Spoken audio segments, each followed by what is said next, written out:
Alrighty. Here we go, ready to continue our battle from last week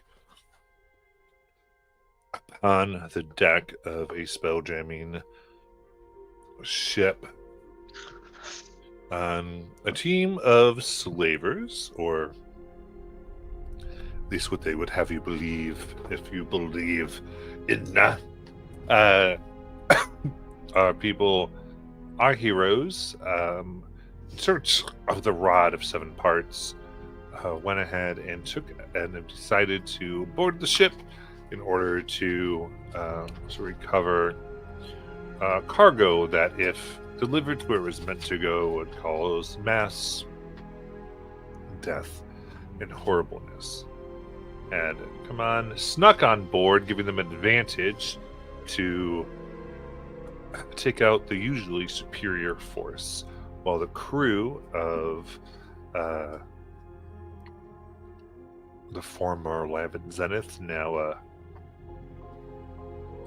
new ship, have begun to are in wait to give them a rescue should they get the cargo. But currently, our folks have been more focused on absolute decimation of the crew.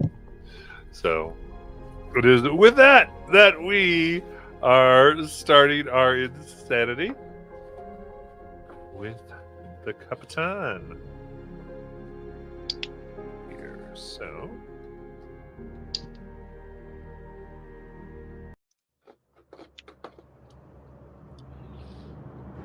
opening the door and looking through, our captain's gonna pick on Sabin because they just came up.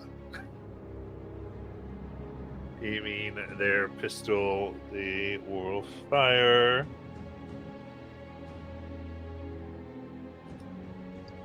First shot is 17. That'll miss. Dirty 20. That'll hit. Alright, then a third one misses, but total of 15 piercing damage. Shot rings out. It hits in your chest. And another thing, probably add you to the initiative save. That'd probably be a good idea. I apologize. My brain today. There we go. And we'll get your score here. Perfect. And, oh, that's right. I will make maps up. It is only for your initiative reference, so you can see who's coming up. Otherwise, it is not very accurate. But it is the main thing that is going. Because it's a prettier initiative tracker. Siora! Did the captain go back into the... Yeah, sorry. Went in, shut his door. Okay. Then, gonna shoot at the, earth elemental with my bow.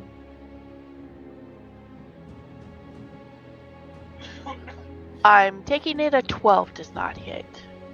It does not. Alright, second attack. 25. That hits. Alright, so that is 10 points of magical piercing. And 12 points for sneak attack. Ooh, very good. And strikes deep. Is there more damage? Yeah, 1 point of radiant. And then bonus action hide. Okay. It cracks and then suddenly explodes. Oh. This is a 30-foot emanation. Oh shit. 30 foot? Let me go get it. Wasn't expecting to need that. 30 So glad I'm under the ship right now. Basically. Matthew? Yeah. It's technically an emanation, so we got to see. Look, is this a 30 foot If radius? you're still within 30, it would get you. Matt, is that the radius? As long as you're not behind total cover. Yeah. In the road? How far down does it go? Starts at them, so it's 30 feet. Up and out, or does it? Yes, like every direction, 30 feet. Yeah, that's everybody plus the blind dude. Does being under the ship, does it just go through the ship? That's why I asked. Every way. He said every way, so that includes down.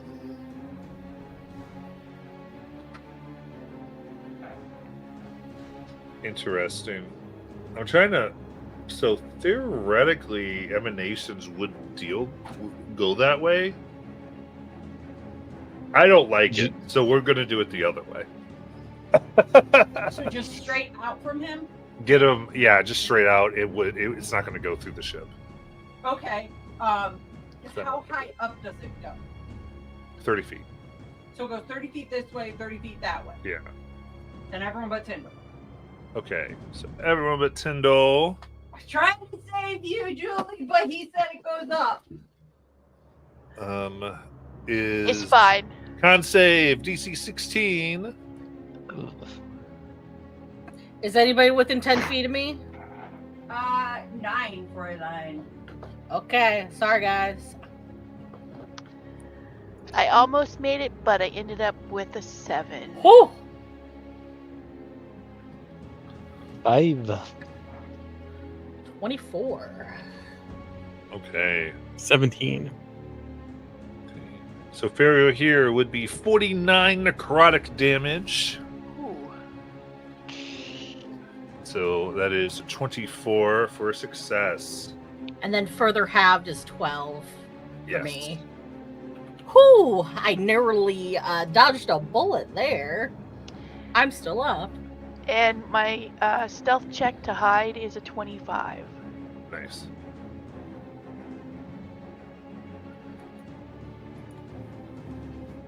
Right. What just exploded?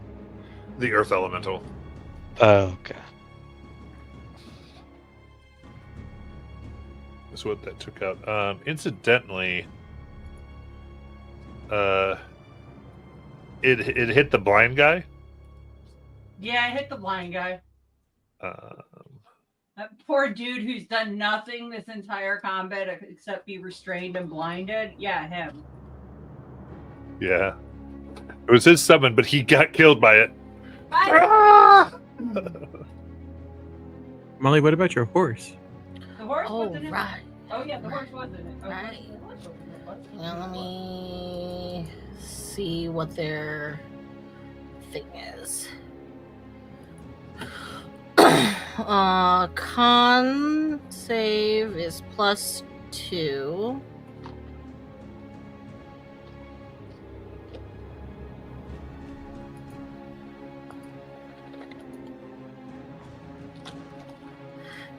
Yeah, I think it's dead. Yeah. Aw, come on, baby. Bye, Shatter Spike!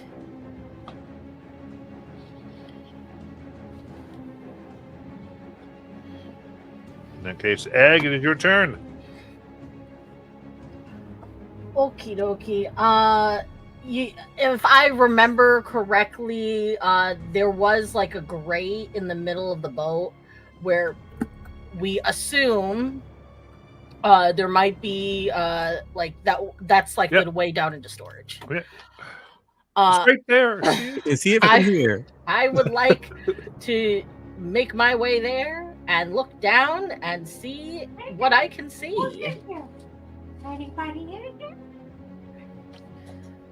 Do I see cages? Do I see people? Looking down, you do see gathered masses of various humanoid and even non-humanoid races.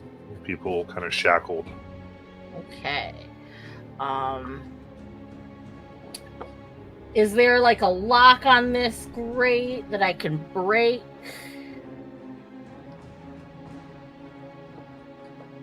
Or does it seem like I can just lift it?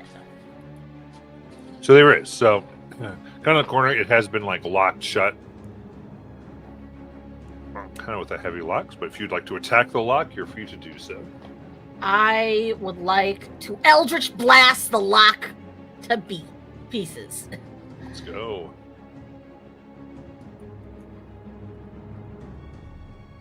A 12 to hit. This is going to just bounce off and kind of get absorbed by the metal.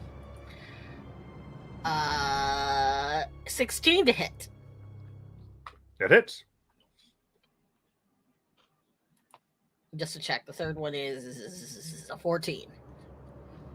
Oh, that will miss. Okay, so one hit of 9 force damage. All right, it's damaged, but still closed. Oh, Bye, I tried.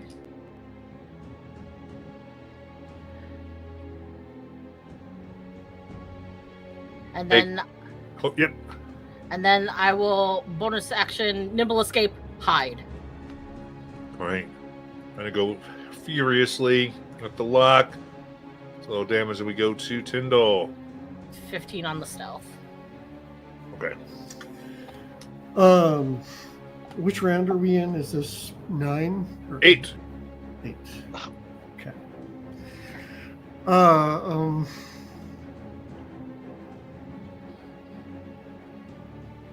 Yeah, Tendrill's gonna hover himself back up on deck and see that the elemental has exploded and things seem to be cleared off. We'll also see that people have been beaten and battered. And he's going to cast Mass Cure Wounds instead of activating his Sunbeam. And everyone can take 23 HP back with an additional 4 temp HP if you want it. Yes, I want it. Who would say no to temp HP? Well, So if you you- already have more Yeah. temp HP, you would turn it down. But Does that include me, even though you can't see me? I would move within range. Like, it's a 60-foot range, and I would move up above deck. Okay. You said 24, right? 23 with 4 temp. And it's 6 creatures in range. And I would know roughly where you were. So I would probably center it in a place that would get you. All right. Thanks. I don't need to see you. You just need to be in the radius. Okay.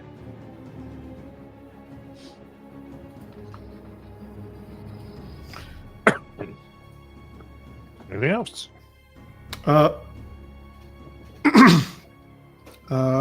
Bonus action. Don't really have much that makes a lot of sense for bonus action. But I do want to be closer. I just want to be behind. So that cannon that is on the starboard side of the ship towards the stern. Actually towards the center. So the ones that are by Thesic and the one that's closer to the camera. Okay, this one. I want to hide behind that Okay. so that I have a little cover from them shooting at me. Thank But you. I want to be closer.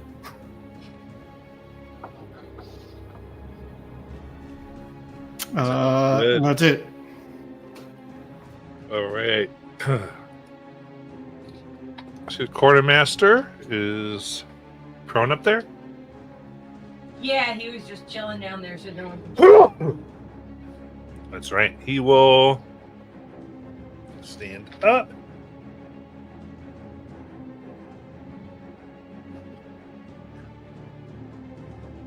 Oh, come on. And I think that was a sneeze, so bless you. Thank you. Him down. I think we'll aim at Rez for fun. Good saving. So we got 23 to hit Yeah. and another 23. So they have this gun that fires big bolts. Get away from that. So you are slowed, which means your speed is halved.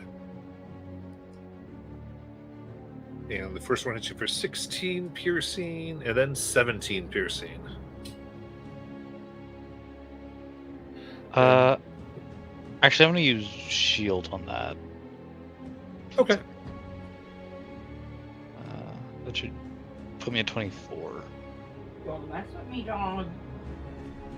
Sounds good. I never had everything. Normally we try to do that before we say Yeah, it's, but it's all good. It's the first. We jumped right into it. If I would have remembered the first time the captain attacked me, I would have used it. Yeah, I fully accept. Like I said, Let's play. like I said, I think that sounded like an honest mistake to me. So then I go prone, and we'll go to you, Sabin. Am I near the captain? Nine. The captain's all the way back here hiding, like a coward that he is. I feel like that's the only person I can see, right? The quartermaster is the person who's actually out on deck still. Yeah, he's the one. Or- Did he drop prone again or no? Yeah, he dropped prone again. I He's up here. Because I was Yeah. fighting with the dog. So, the big guy on the top left, like under. It's just blob? Yeah, the person who's up top. That's one of the ones that just shot at you. The other one that was Okay. shooting at you is inside, like behind a door. Okay. And how far away is that? How far away is Sabin? From the door?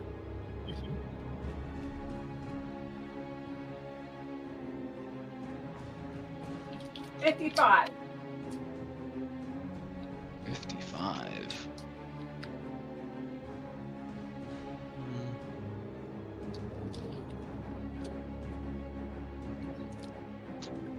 That used to be bad.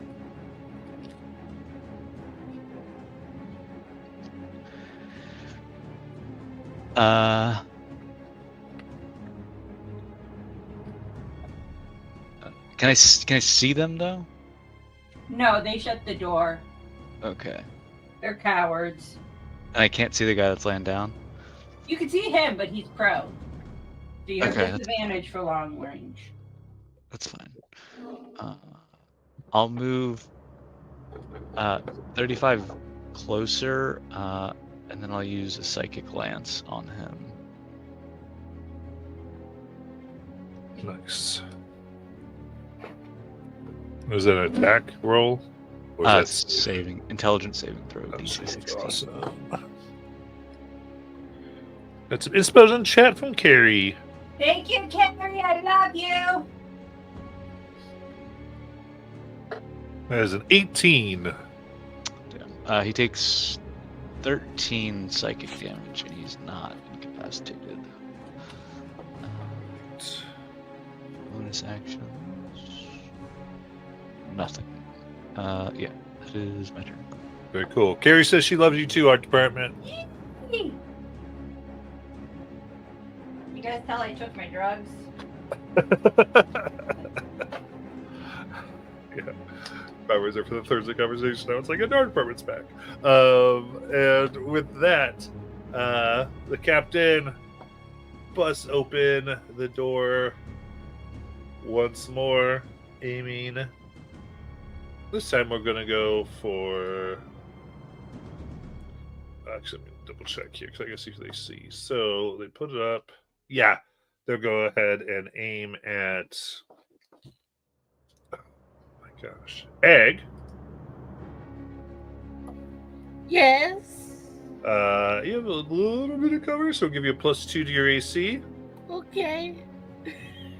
So fire. First shot. 16. Misses. Second shot. 22. That probably hits because AC is 17, and I think you're giving me like what, +2? Yeah. Yeah, it hits. All right. That is 9 piercing damage. Okay. And the third shot. 25. Yep, that hits. 21 piercing damage. I'm still alive. Ooh, very good. They shut the door. The heck? Yeah, you better shut that door. Just wait. I think you skipped me, Matt. Oh, I did. I apologize. Thezit, go ahead. That's okay. I would like to mind travel to the top of the ship where the quartermaster is. Nice. How much you got movement wise? But it's 50 with my mind travel, so I don't have to use the Go for stairs. it. Cool. Go ahead, go kill him. I am going to attack it. Let's go. At straight rolls because I have disadvantage because my armor is burning. Yes. Yeah. Or no, he's dead. There's a concentration. I thought the blobbity blob did it. God, who did it? Lodi McLoader person, isn't he still in the?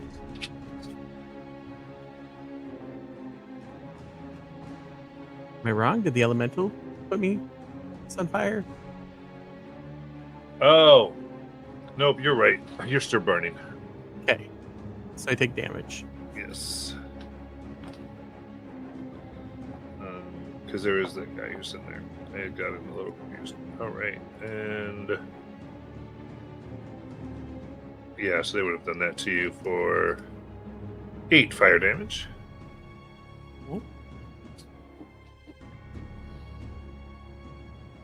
All right, so now just straight attacks. He's prone. Why would they be straight? Because he's under heat metal. At disadvantage. Oh, fuck him. I forgot that. Let's get to 24. Dick. That hits.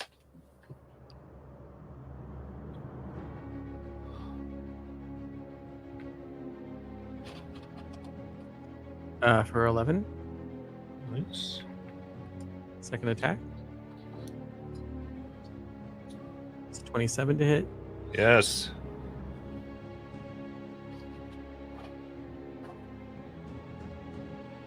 For 22.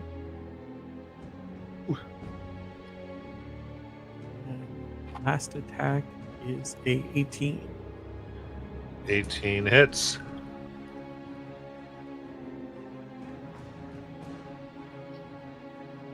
For 16. Nice. They are bloodied. Cool.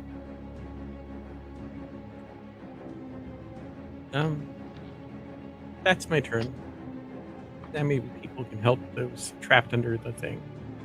Siora.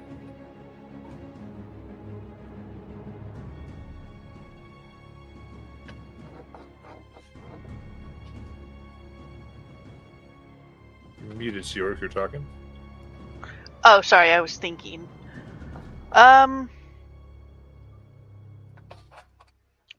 I guess I will move closer and shoot at the prone guy, and I know it'll be at disadvantage.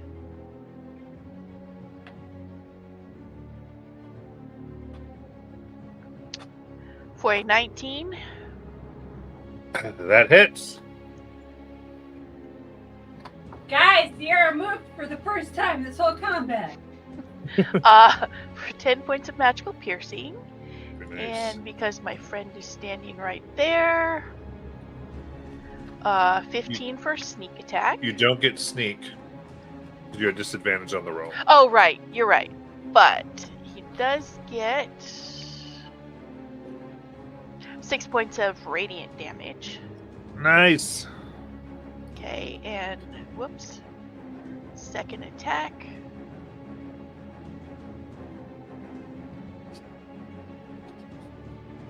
For an 11. Oh, that does miss. And Mercify. in bonus action hide Sadie. for an 18. Very nice. And that'll be my turn. All right, egg. Okie dokie. I'm going to keep on trying to bust into this. with Eldritch Blast. Very good. 22. That hits. That one. And 21. 21 hits. So 9 force, and then 3 for a total of 12. All right, the lock breaks. And unless a bonus action gets me to open it, that's it. Yeah, no distinct actions. Got to lift it up. Tyndall. So, I'm not quite sure how this works. It takes an action for me to activate my sunbeam. Can I hold that action? Or would that disrupt my concentration on it? You only are concentrating if you're holding a spell. So you should be able to hold the sunbeam effect of it. Okay. That's what I thought. So I would like to move. Now that one's engaged, it's a lot safer.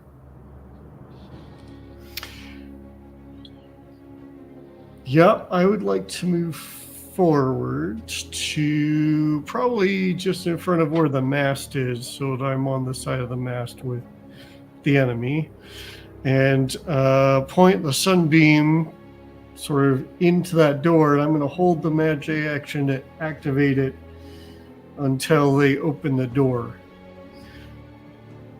so that I can blast them once they open the door. Okay. And that's all I got for this turn. Mercedes, sit your butt down.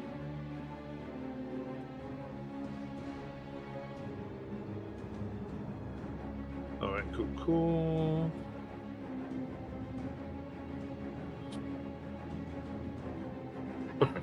Yep.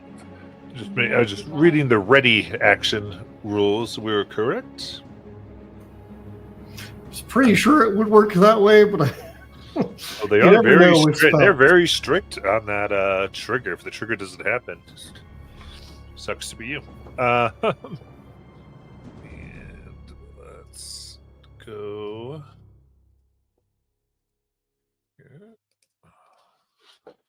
All right, so you're holding it, and this was on the door. Or was this on the person up top? this is all. So my intent is to point at the door, and I'm waiting for the door to open. And I actually don't care who opens it. I just care that the door opens for me to see them. Gotcha. Okay, so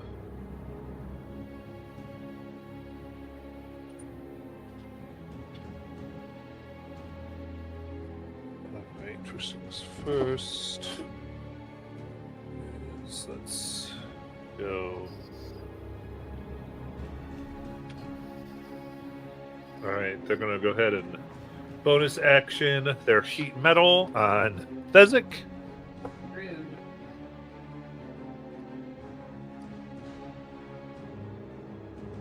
So we do that. That's only 5 fire damage. And then again, they don't know what's going on.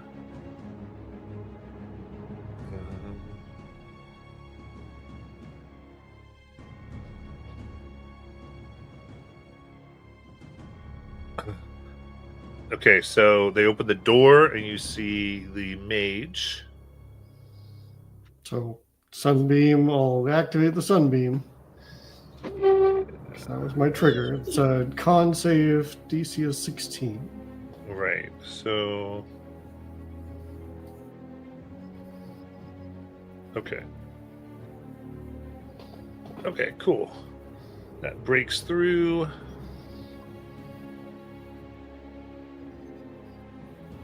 26 on their con save. That'll save. So they take half of 23 for 11 radiant damage. Okay. They make their concentration.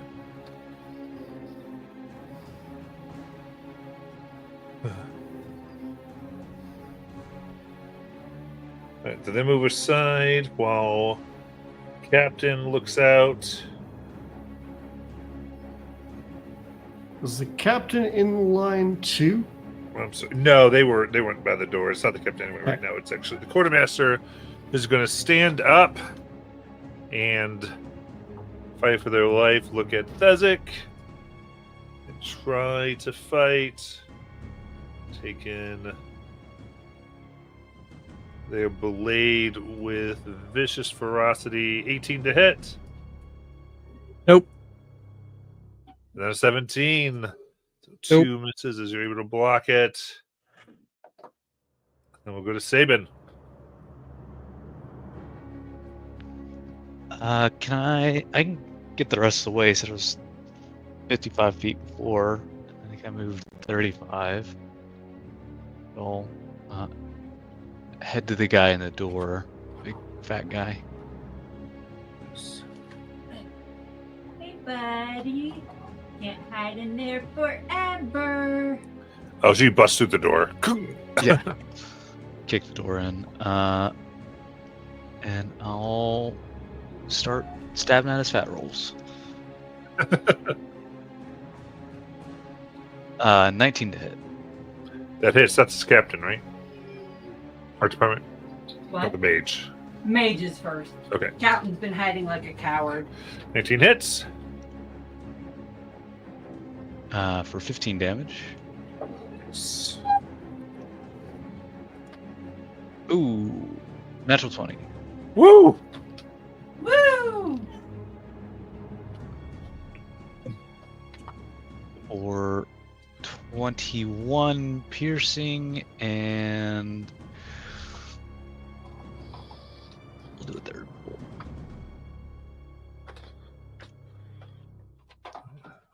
You have to. How do you want to kill it? Yay! Cody McFloaterson's gone. Come, buddy.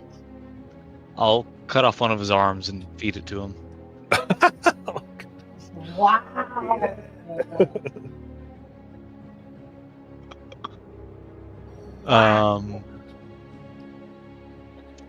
Yeah, and then the guy up top is the last one alive, right? No, Captain's still There's alive. captain in the room. There's a captain in the room? Yeah, the room where you just went to. Why is my camera Okay. on? I will go ahead and just do a defensive flourish. Just because. There you go. 7. Okay. Yeah, and then that'll be my turn. Thezik. I'll put you back. Here you go, Pheasant. Yeah, gonna finish the guy in front of me. Guessing he's not prone anymore, right? I keep forgetting. I'm fighting with the dog. And I keep You're missing okay. this dude's turn. Um, Take it Please. out. is my armor still in fire, Matt? No, that would have gone away. Cool. So this isn't at disadvantage.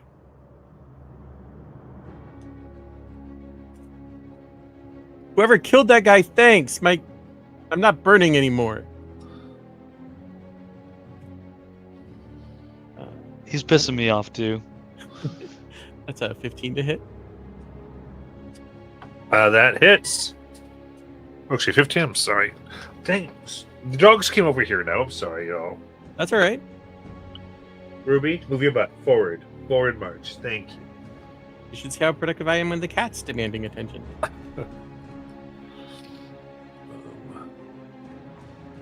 So 15 does not hit?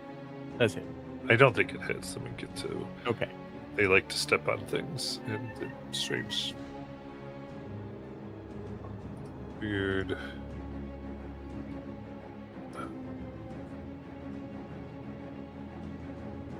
What is going on? What's going on? Anti-impatient, take all the time that you need. What just happened?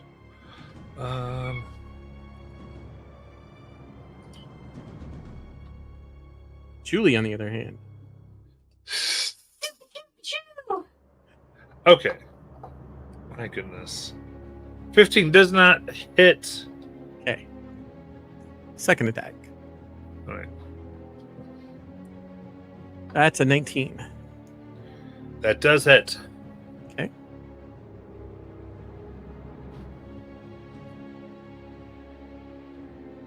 Uh, 13 damage. How do you want to kill him? I think he just slices him open in the middle. Just swings the sword across him. Lets him open.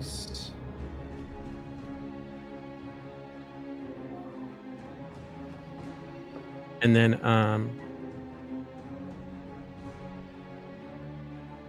I'll use my movement to get over to the gate if I can. Great. The great. Yeah. They can fly because they got the 50. Yeah, no, that's why I was checking. You're good.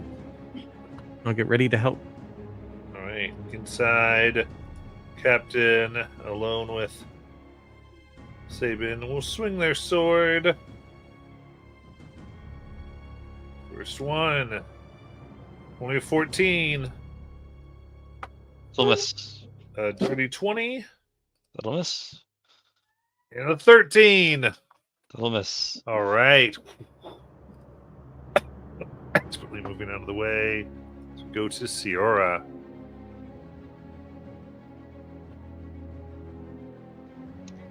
Well, since I can't see what's happening in the cabin there, I will turn to the direction of the grate and hold my bow ready in case we get attacked. Right. Into Egg. I will now lift the grate. Right. Thing below, you can see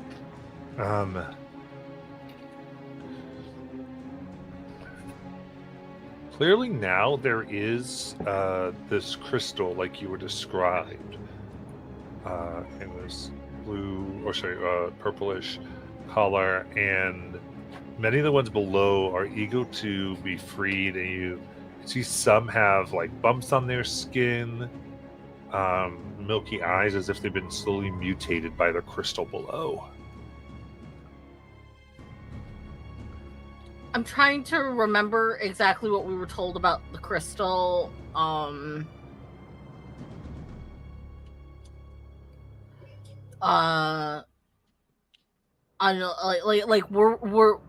we supposed to destroy it or just? No, we're take supposed to it or retrieve it. Retrieve it. And It place. was and that like continued like being near it was causing things. Yeah. Would cause things. All right. Okay. Does it look like I can get down there without taking damage, or will I need a check? Okay. Well, because you can fly anyway. Good point. Yeah. Forgot we could do that. Gravity. So I'm gonna hop on down and attempt they're chained like with locks, correct? Yeah. Okay. Well, I'm going to go and try to break one out. Very good. Oh, because your action to lift. Oh yeah, action to lift up this turn, right? Yeah. Okay, so you get. So up then to... I'd have to wait. Yeah, sounds good. Then instead I will get down there, and then just in case, because I don't know if they're gonna come around the corner or not. Do I have it? Do I have healing word? I don't have healing word. Why did I not take healing word? Fine. I will use some lay on hands for myself. And that's it. Very good. With that, Yep, we go to Tyndall. So if I have to count right, this is round 10, right? It is round 10, yes. Okay. So I have one last use of the sunbeam before it goes down. So I'm going to go ahead and use that. Go ahead. If they need to go open the door, I will. But I'm going to go in there towards the captain, and if I can keep my distance, I would keep my distance. But I'm going to blast him with the sunbeam. Yeah, I guess. Yeah, you can do that. That's fine. And that is a con save. Very good. Roll the damage.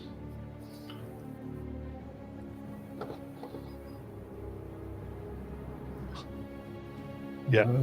DC Okay. is 16. How do you want to kill him?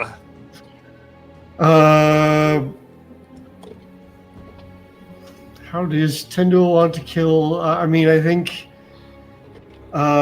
he just looks at this captain, and slavery is not the way of learning, and is just gonna watch him burn into ash as he then goes forward to try and scoop up any keys. Absolutely. Which, of course, would be an action on the next. Well, I mean, free action, I guess, if he finds them. But Yeah, easy enough. With this, you are able to find the keys as you search the quarters here. So, with that, quick initiative, and what would you all like to do? Get off my map! can I I'd like search? it off of our department's map. Can I search the captain's quarters for like a manifest to see what else we might find on this ship? Sure. Give me investigation check.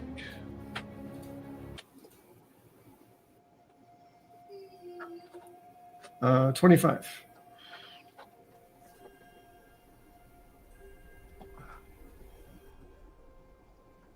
So,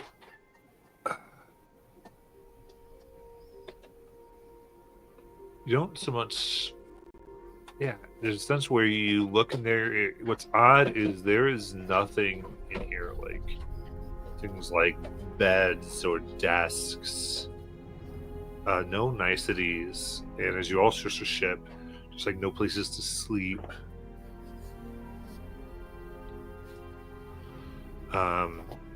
And no type of plans or manifest.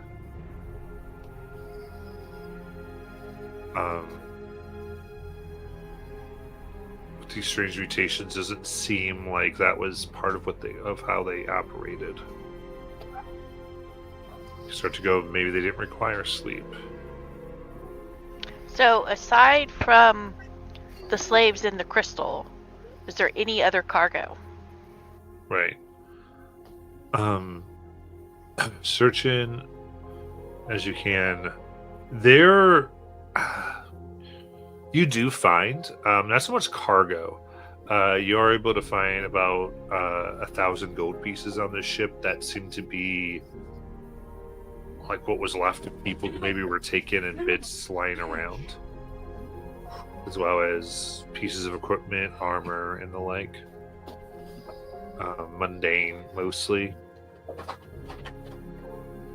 But it seemed that biggest things they were doing was transporting people in this crystal.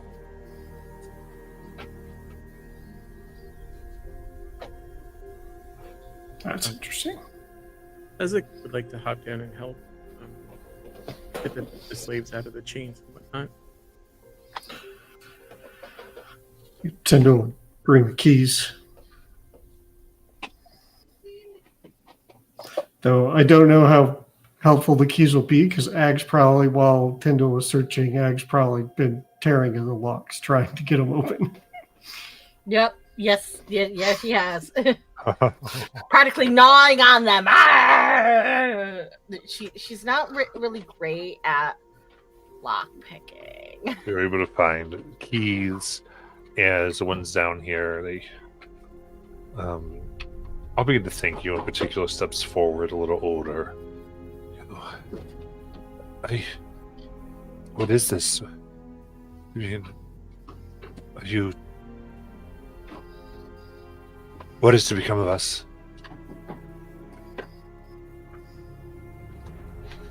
My understanding is we're rescuing you. I can't believe it.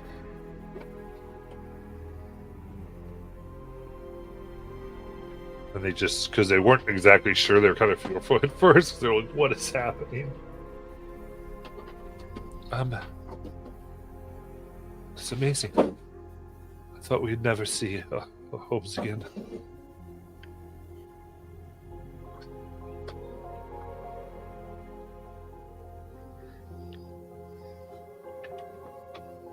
Does anybody need immediate medical attention?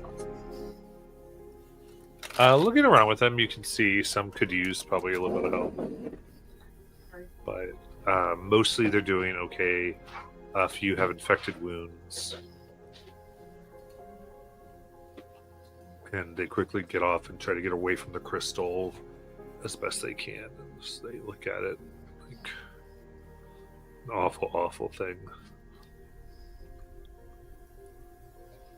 Tyndall, do you suppose if we signal for the ship, they'll still come in weapons blazing?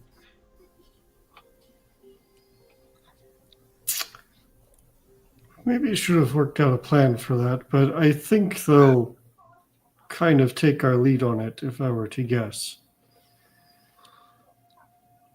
If we signal them and sort of flag them down, I think they'll know to hold fire.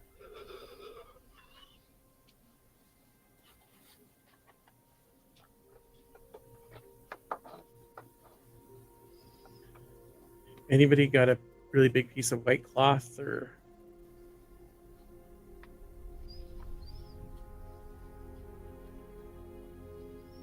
can somebody prestidigitate my cloak to be white, and then we can call them and I'll wave it in the non-existence air?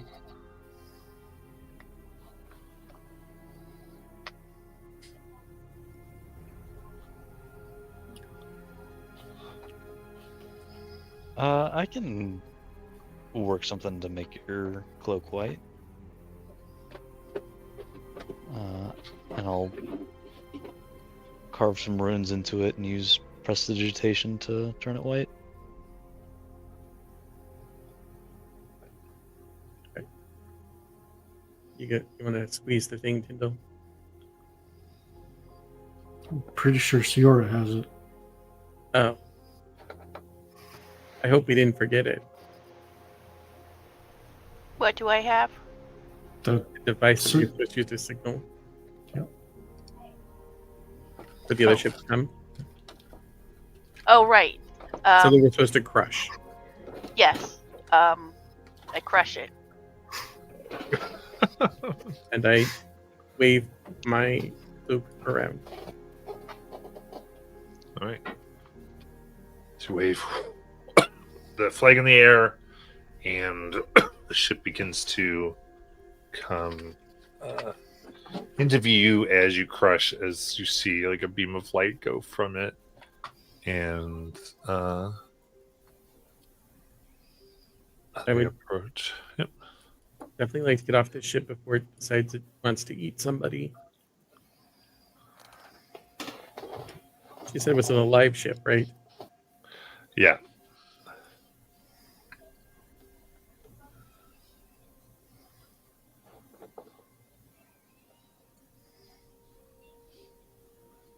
Indeed.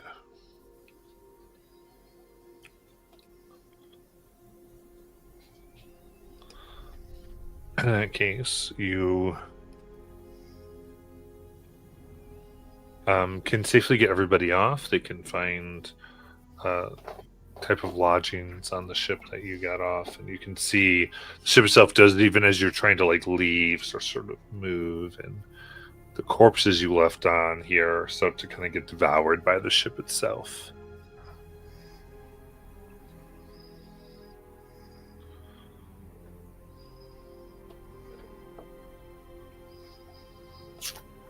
Do you believe we should scuttle that ship if we can?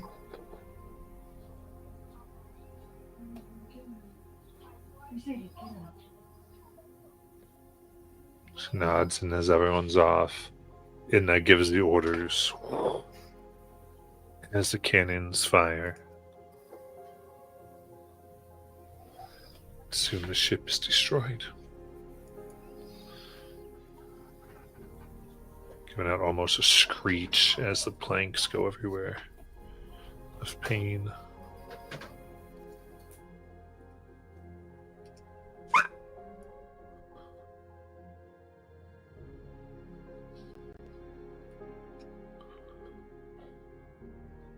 Definitely prefer craft that is not living.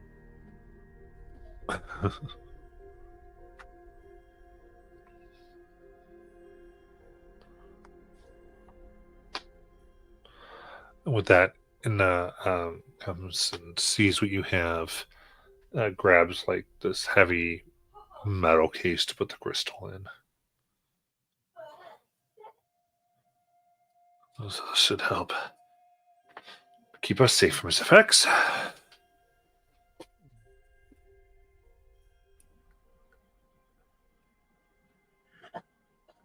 You mentioned before we had to figure out if any of these folks were corrupted. How do we do that? Indeed. And she kind of signals and goes, mostly we want to just check for their physiology, looking for any teeth that are too sharp or limbs that have changed into other types of limbs. Like tentacles or extra eyes, extra mouth. Beyond that, it's a bit hard to tell.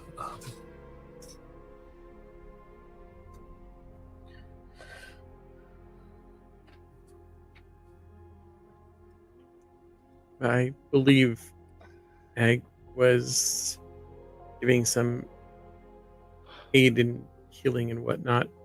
Egg, did you see anything? I would have started setting up an area for all of the people we rescued, and prepping to dispense medical care to them. So if that has not happened yet, or if it has, I would have started checking them over, kind of thing, for the things that would be alarming. Yeah, give me a medicine check. Guidance.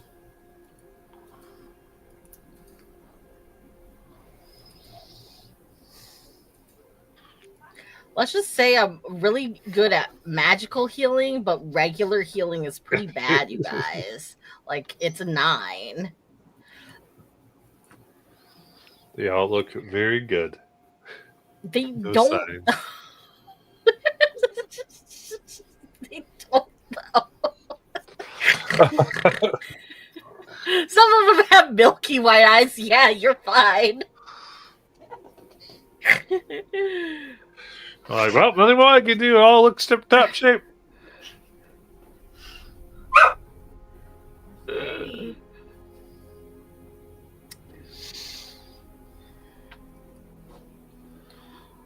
I did give him a 1 silver, but I'm kind of tapped out right now, and well, Ag looks at herself, and she's pretty much covered in all of these deep cuts that have kind of superficially healed over, and a ton of extra bruises that look like they've gone to that really ugly yellow phase, because of the magical healing she's undergone that has just held out.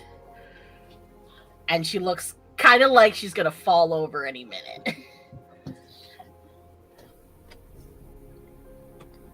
But if anyone wants to double check, they can.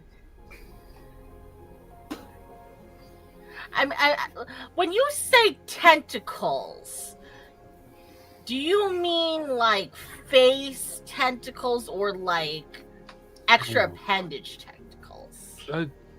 Yes, extra appendage or in place of an appendage.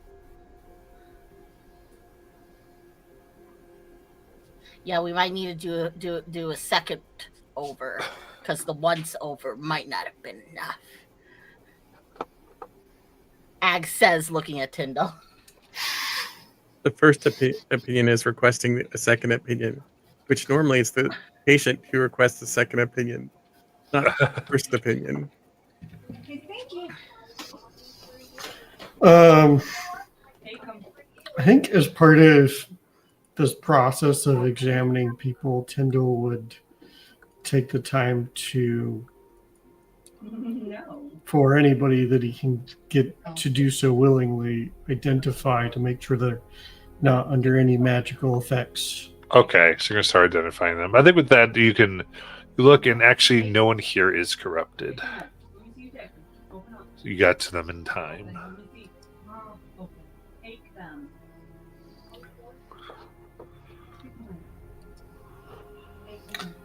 Probably several hours later. I don't know how many we found, but A lot, yeah. So this took some time, but so really, there's this time where you're checking.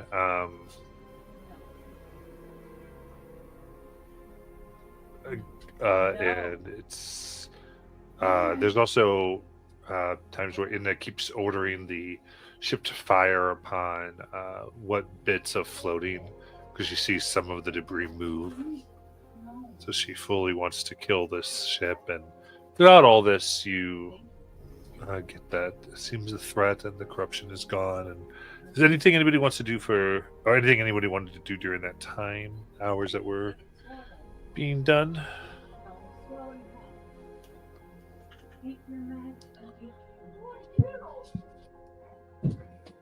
I would like to rest. Because Yeah. it's like he'll take off his armor since it was burning on him. Check out the damage. Yes.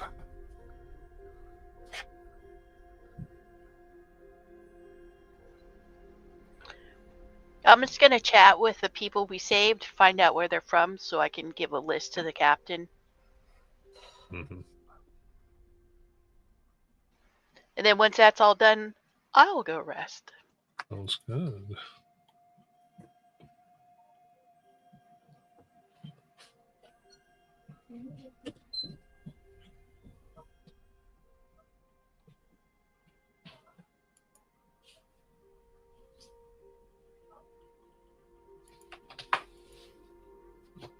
Anything else?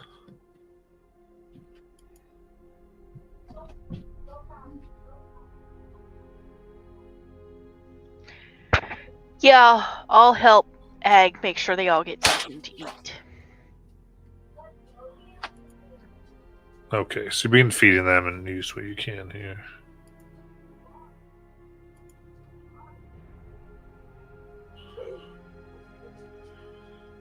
I have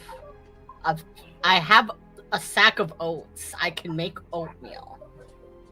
Okay. You have a nice oatmeal.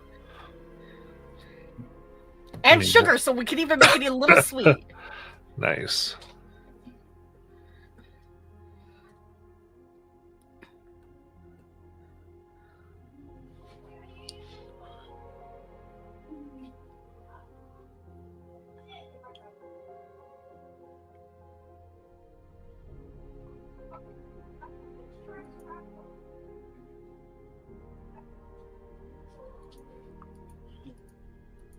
All right. And with that, it's up to all of you. If you wanted to take a long rest here, you can.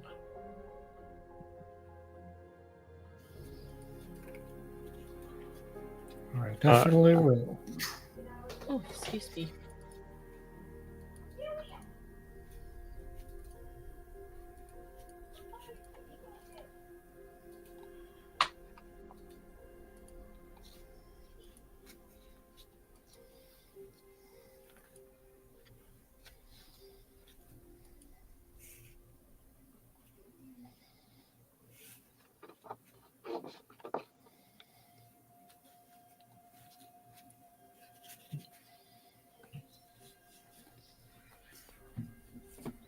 Okay.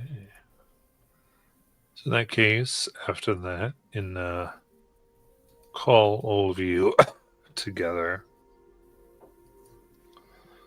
There's been some time. See. Job well done.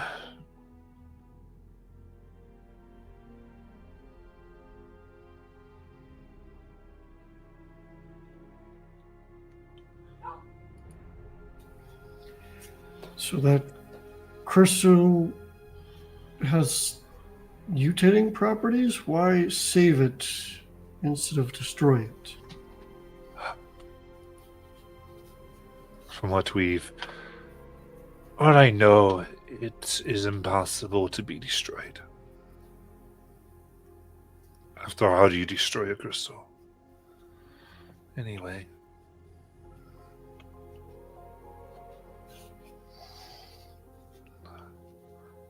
If you shatter it, it is now many more crystals.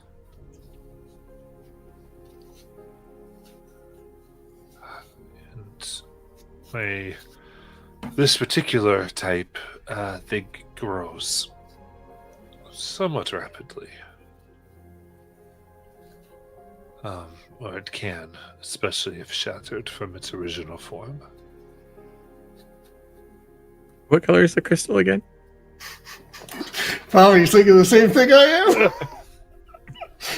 little I thought violet. it last week, but I don't remember what it was.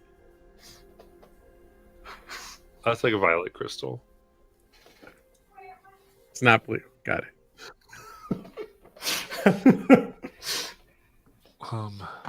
And there isn't any type of magic that can disintegrate it?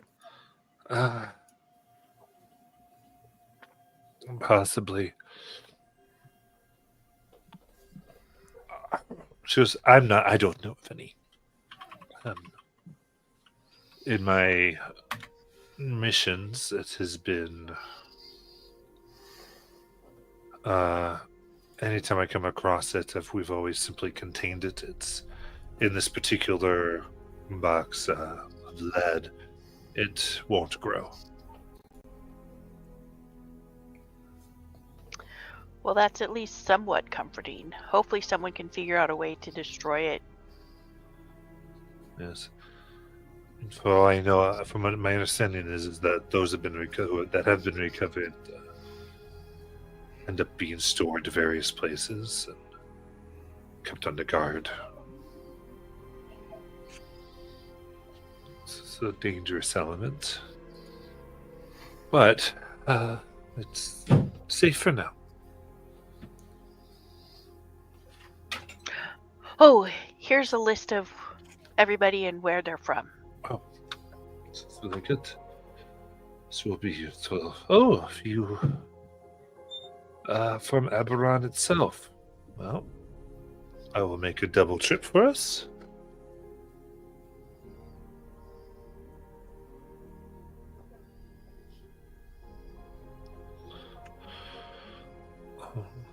And second, I know Rez and Sabin haven't heard too much from you. Double check if it's going all right. Yeah, I've just got a pretty bad headache. Okay. That's what I got. I just wanted to make sure.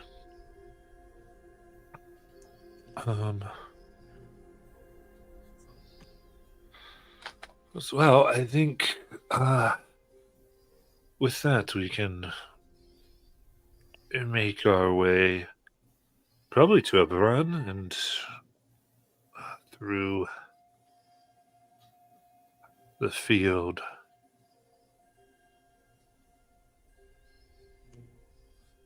Around it.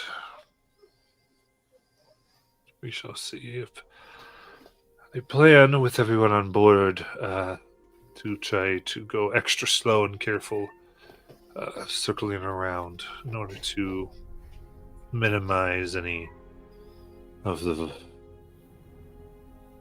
things that lurk around the world.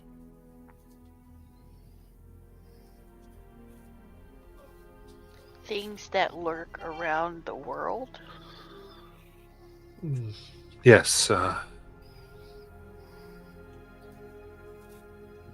many worlds have creatures, almost parasites, that try to devour it. Well, various things. It depends on their direct motives, but it can make approaching worlds treacherous. But this Oh. particular one, that everyone should be safe enough, at least getting there. Getting off, we're likely to have more problems. Oh, gee. More fun. Well, I said exactly. More adventure.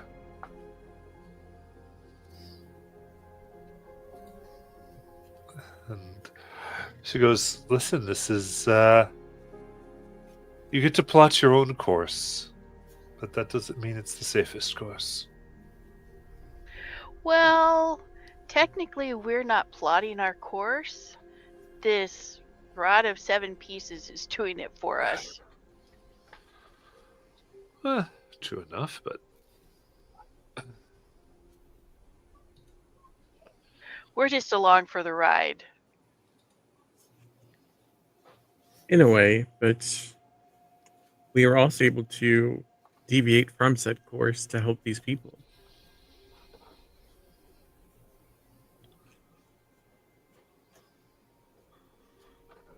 Well, I don't know if it was much of a deviation. I mean, yeah, no, we could have gone back to the portal and portal directly there, but what's the fun in that? Did you just change sides and are now arguing her point? No. Because either way, we're basically along for the ride. Whether we choose to do it via portal or we choose to do it via this ship out in space.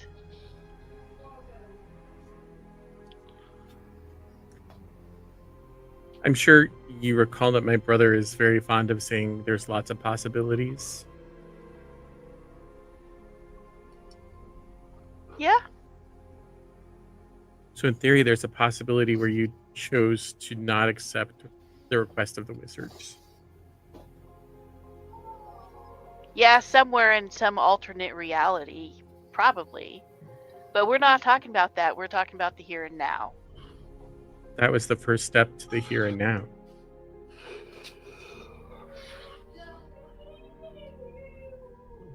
But also, I'm not entirely sure the wizards would have let you pull over to save a bunch of people. I'm pretty sure they're pretty adamant on what they want to get done.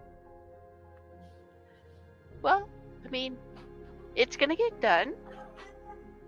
Just sometimes you have to veer off course briefly. Because even if we had gone directly to Eberron via the portal, who's to say we wouldn't have gotten off course there? I'm just saying. I no longer understand what part of this conversation or debate that you are on. Hindle, I think this is your realm of your field of battle. I have clearly gotten lost. It's almost as if she was arguing just to argue, no matter which side or point there was. It's almost as bad as being around my brother. And Bethik will wander off. Tyndall just laughs. It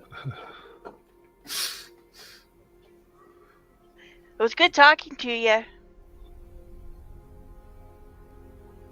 He waves.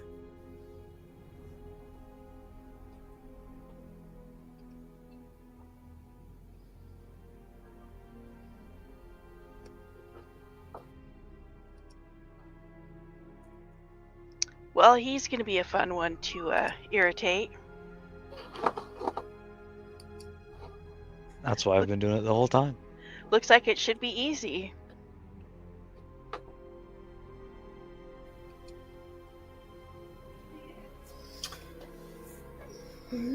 Yeah.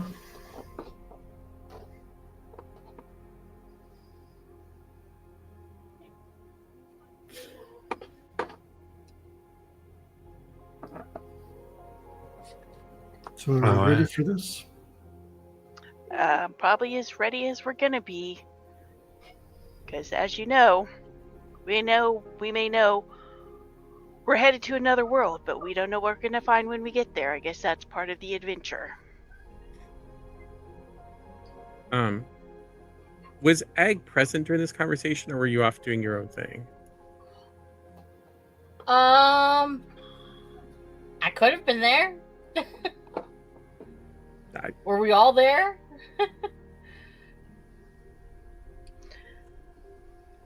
If you weren't there, I was going to go find you. So Then I was. 'cause I'm clearly not there. going back to that conversation. Then I was not there. Great.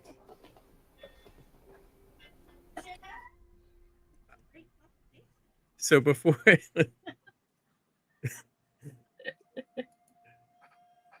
will find something soft to throw at you.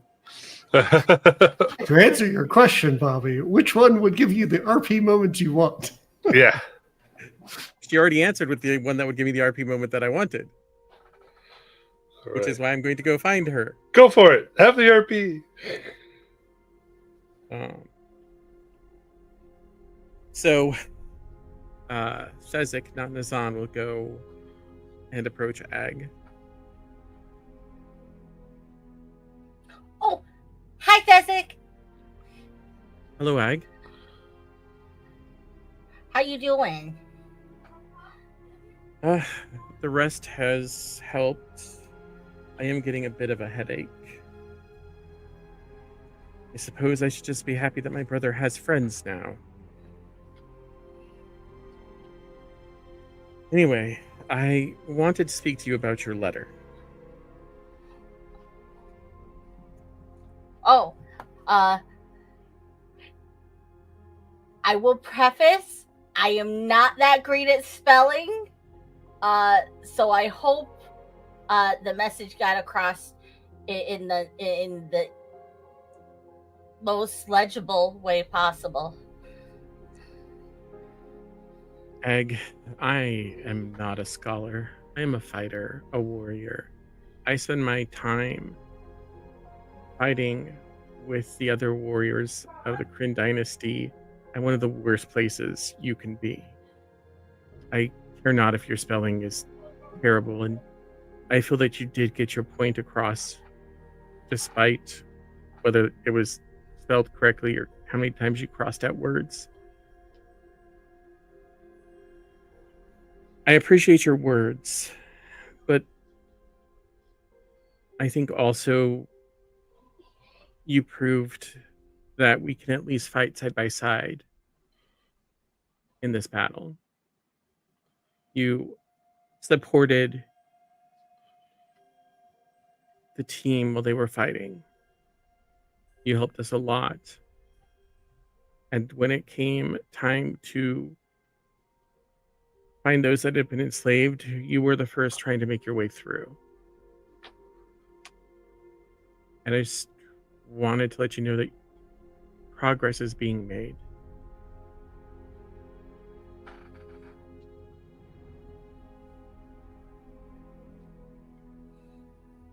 I'm happy to hear that.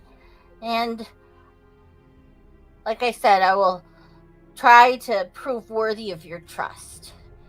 And well, even though I didn't say it to Nazan directly, I know that he would be pretty sad to not know that you didn't make it through this. And not just you, the rest of his friends, Tyndall, Ciora, Saven.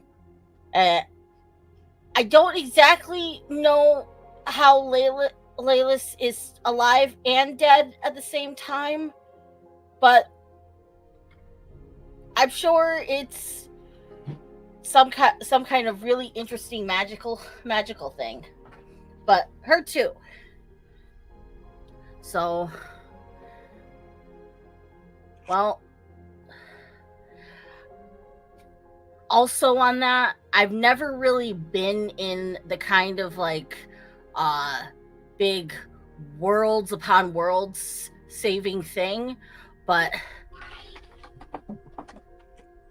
I will do my best to make sure we emerge out of it, at least on the other side.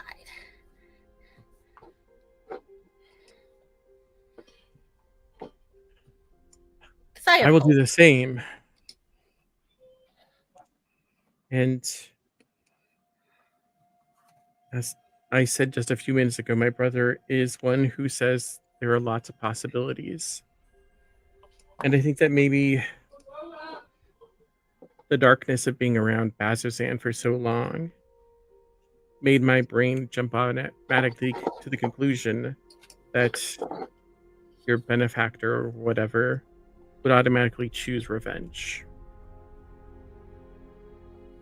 In Nassan's mind, I'm sure there's a possibility of where he doesn't. So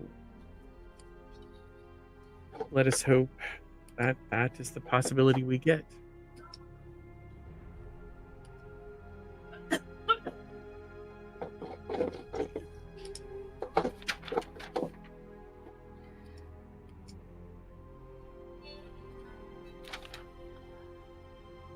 Anyway, I will let you get back to what you're doing. I just wanted to.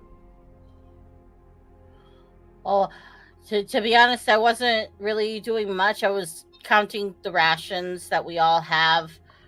Again, I've done it like 4 times. To just to make sure that we have enough food for everybody. Because we kind of went through my entire bag of oats in one sitting, and I don't have any more. And I do have flour. I could make bread. I'm running low on yeast, though. I'll figure it out. I could make flatbread. Maybe Keswick is one of those clerics that can create food and water. Who did I say? Yes, Tyndall. Sorry, I was looking into another possibility where I'm apparently a cleric. Yeah, but I haven't had Tyndall's created food and drink yet.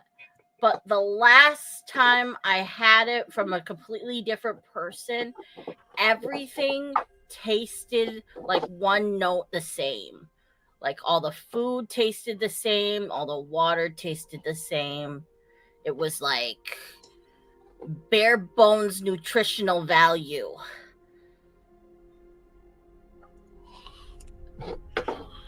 And whilst that is useful, spice is the variety of life.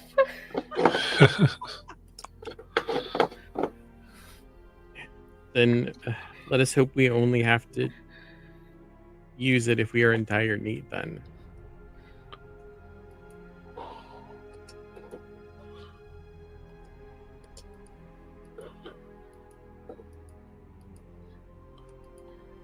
Oh, wait. I do have prestidigitation. I can make it taste different.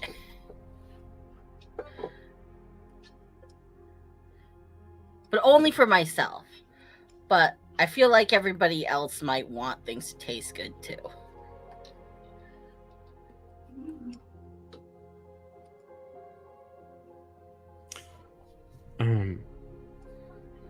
Before I got into a, I don't know how fruitful conversation with Siora, it seemed that the decision was made to head to Eberron.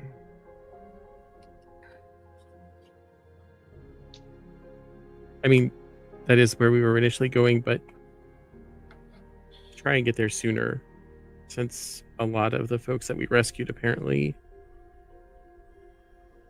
are from there, or at least some of them. Well, that would be good. I bet their families miss them, and it would be good to reunite them.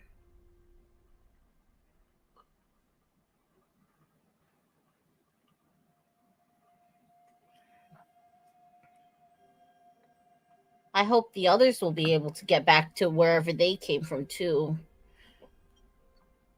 Yeah. Do you think the captain might be able to take them home, home too? I mean, it sounds like we will. Our plan is to be on the ship for a while, so perhaps we can help with that.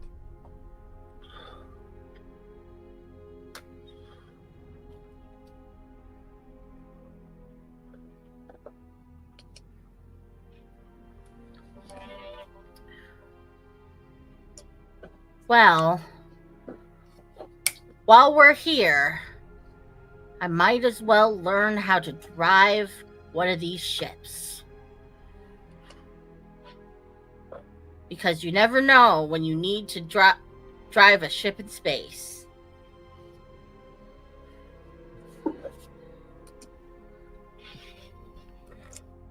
That sounds like a plan.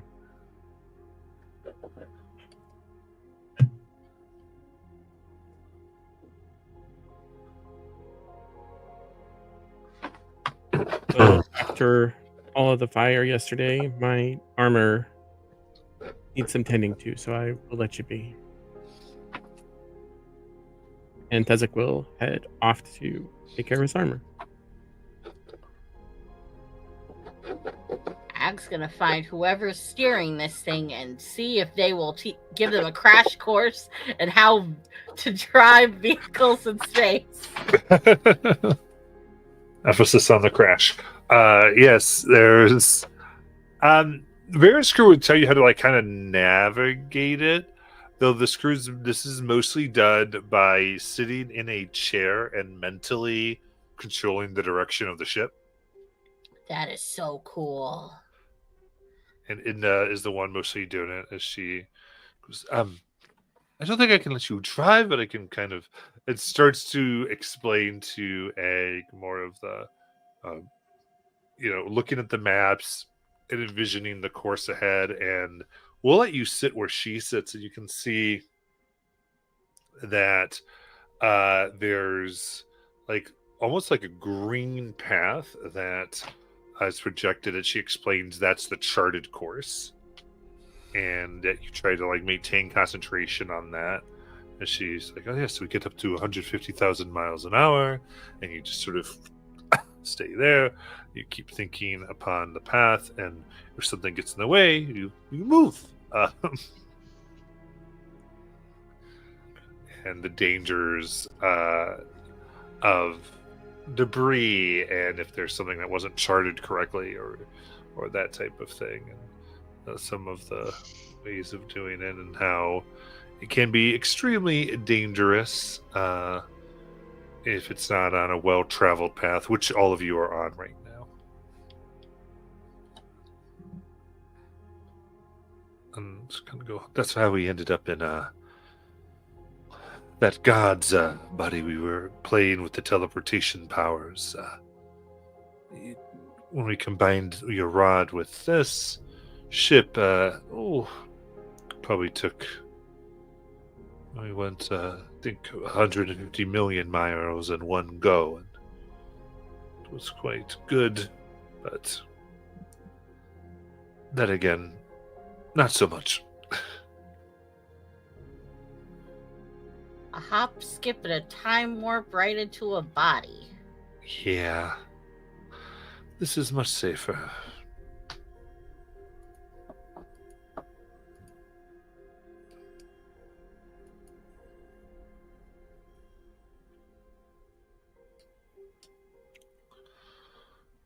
And as you look, you can see, all right, we're getting close to the outer area of Eberron.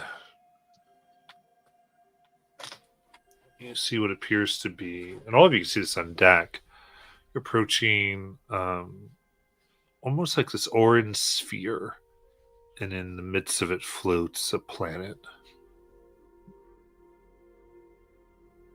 So, all right. It's the sphere we must get through.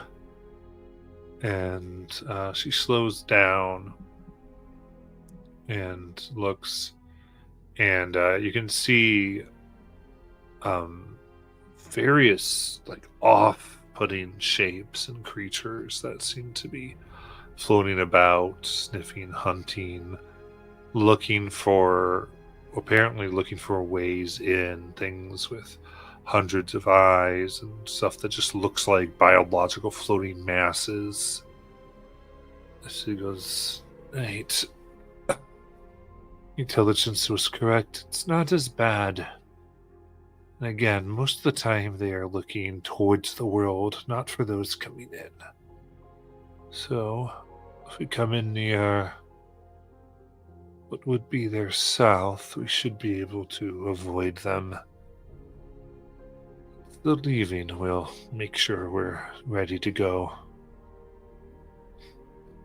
Any other questions before we kind of move on with that?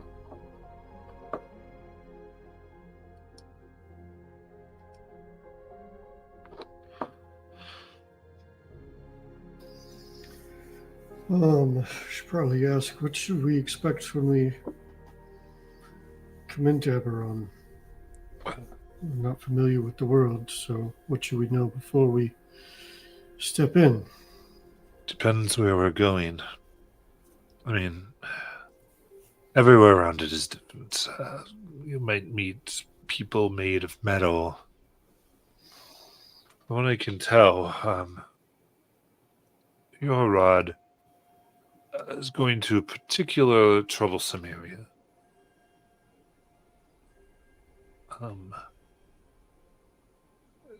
Specifically Mount Ironrot.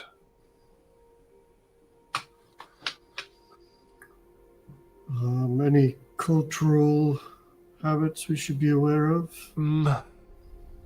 They're fairly advanced. So, for instance, our flying ship shouldn't take too much notice. It's a pretty common thing, but we don't want to talk too much about it traveling between worlds. Talk at all. In fact, don't mention that whatsoever. It's just better if people don't know that's possible. But mostly,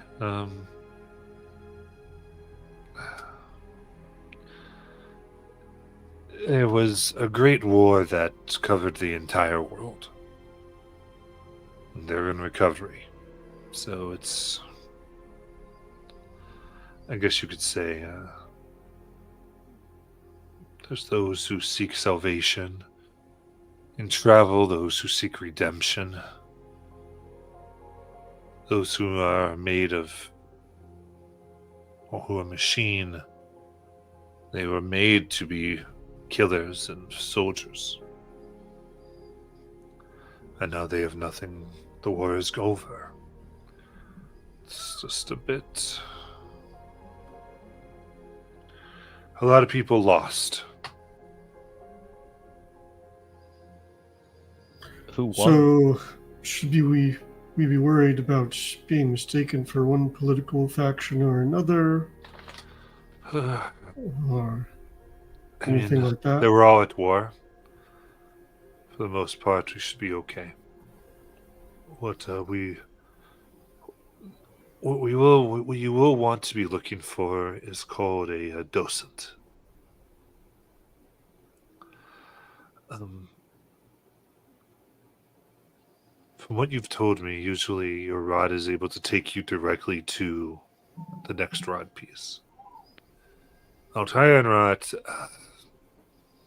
all types of magic that locates other objects and some of the transportation.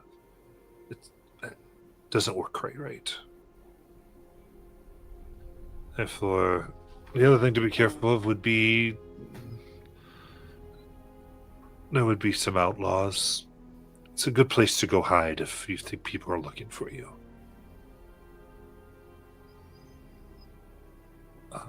No one will be able to find you, at least magically. So, if you find a docent, which were power supply for many of the colossi that are around there. You'll see what I mean when we get close. It's a small metal sphere, about 2 inches.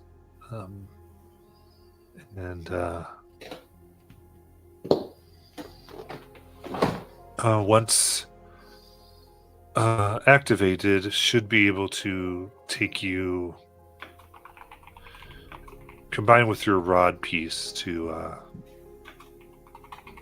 find the next one a little easier.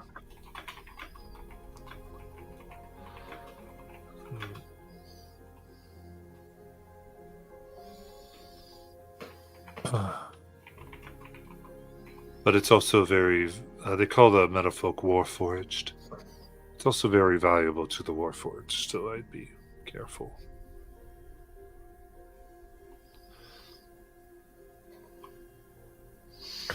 You say this docent will help us find it. How?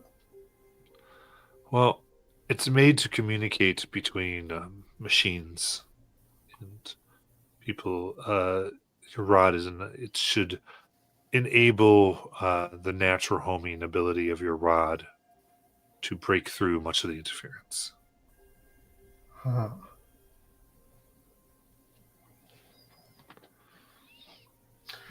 It serves to amplify the magic of the rod itself in some way. I believe Right. so. It should work.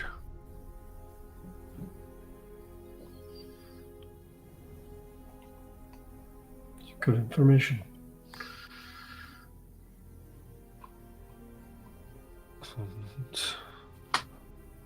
And be polite.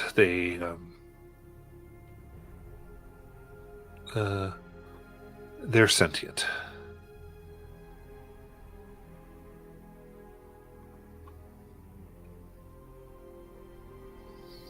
They don't have any weird rules like saying thank you, meaning you owe them things, yes? No. Who would want that? Who would be like that? Have you never met a Fae? Can't say I have. Not many get up here in the space.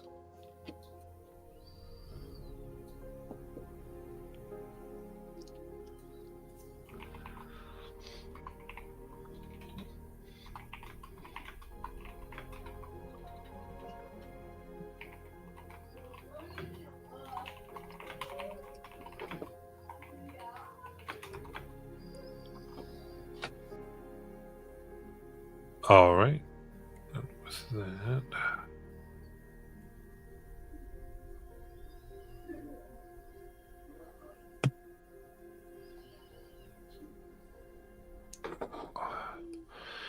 shows. Oh, we'll follow the best we can, and we won't want to get too low. So, she will give you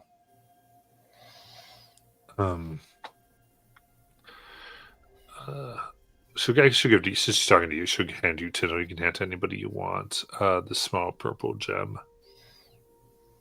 She goes, this will get you down off the ship.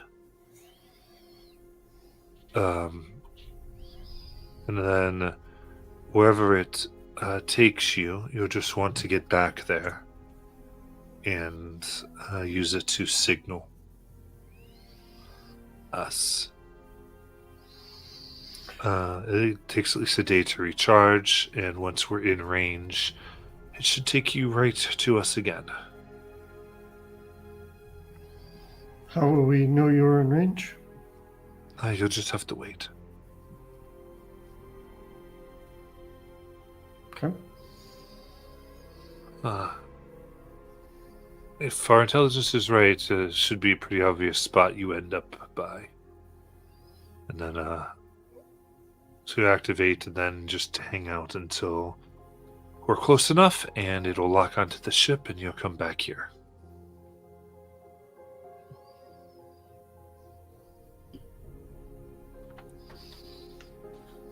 So functions a bit as a teleportation magic then? Yes, this particular area, no matter where you teleport, unless you're teleporting near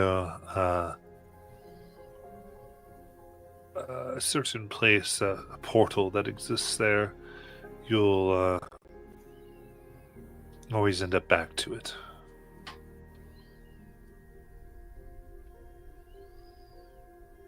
So So if we see a portal, don't teleport near that portal. I should be fine. No, the portal's where this will link you to, Oh, okay. ultimately. You're heading towards the Mournlands, and that's mostly where, like I said, anyone trying to get there by magic all go to the same spot. Incidentally, I'd be on your guard if anyone knew that, though I'd imagine they would be wary of people with the power to teleport in the first place, so you should be alright.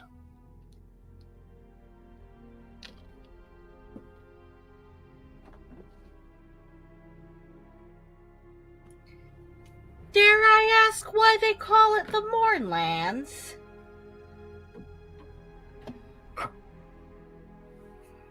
It's a battlefield. Many died. Appropriate name. Appropriate name. And it's a ruined wasteland.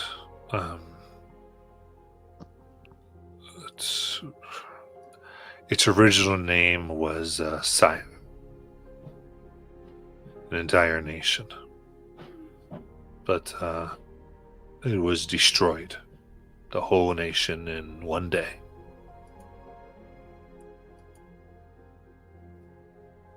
And the remains of the machines that did it lie about the field.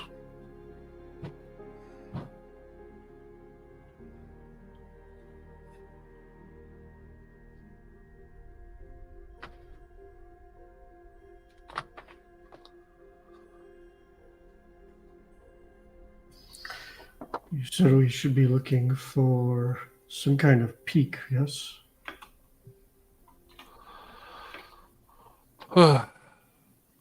Ideally, all I know is this is when we've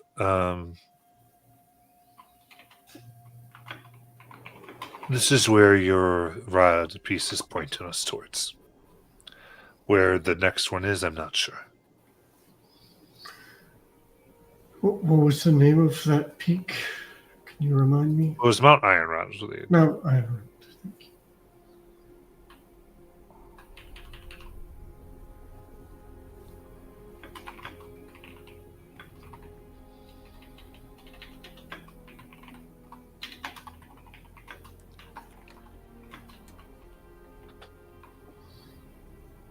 Iron rot or iron rod?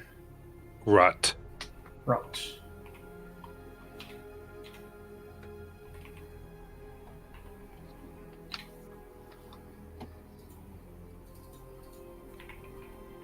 All right. With that, coming up towards the base, it appears from your point of view of the sphere.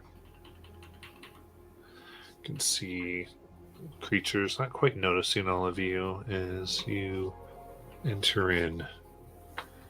You feel the incursion of atmosphere and the smell of smog and burnt oil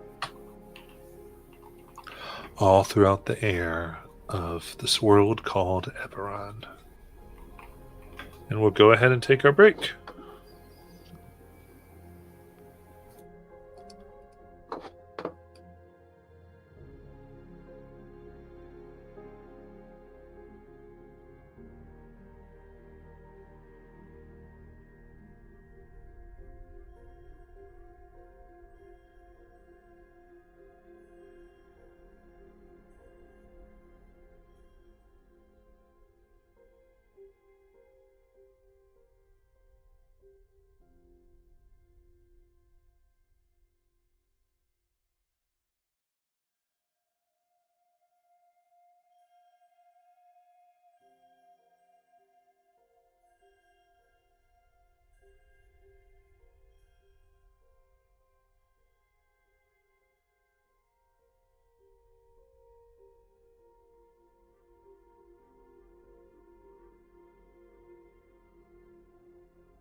ready.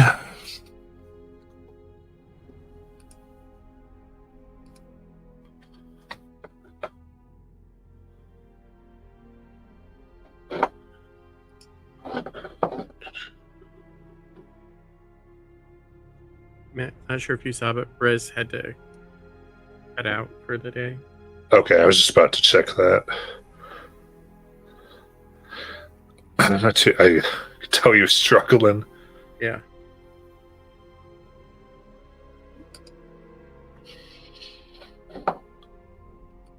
Yeah.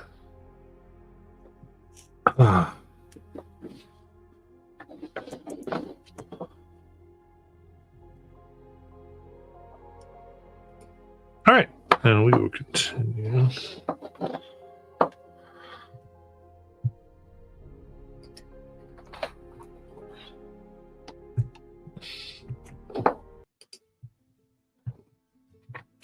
As the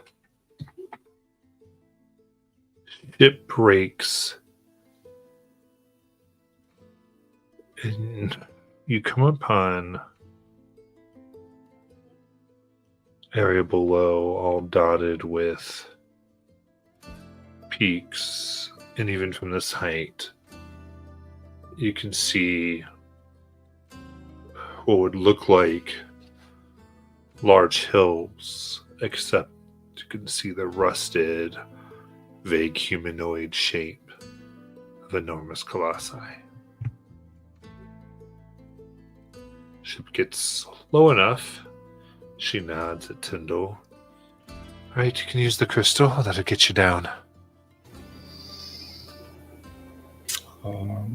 Tyndall will pour his mana in and find out what happens. Alright.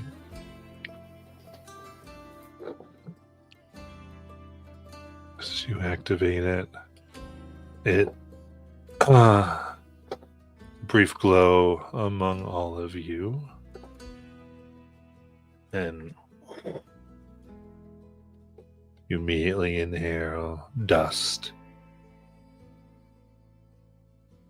Stand near a 20-foot tall vertical black oval made of glass that sits on the muck atop a low hill.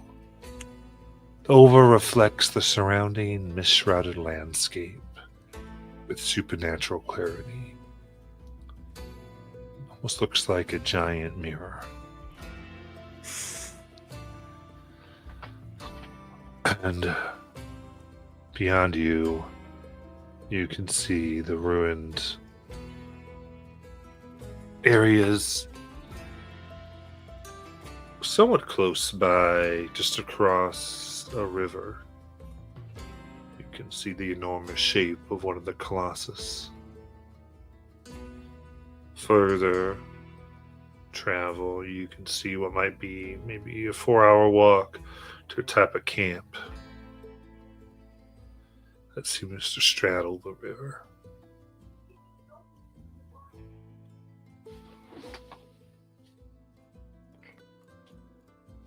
I wonder if every world we visit will have a place, a scar, so damaged that it cannot be fixed.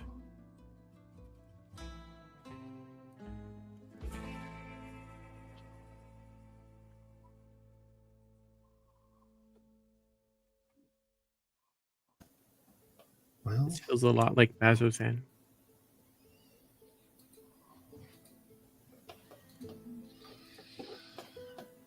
I think every world's going to have its scars. If you find a world that's never seen war, let me know.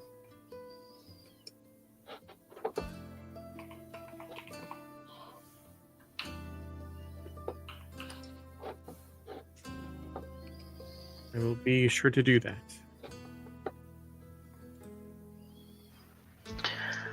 So which direction from here do we go?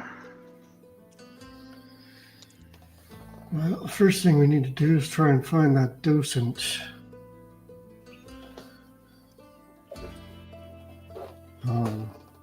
I imagine we need to spread out and gather some intel to figure out where we might acquire one.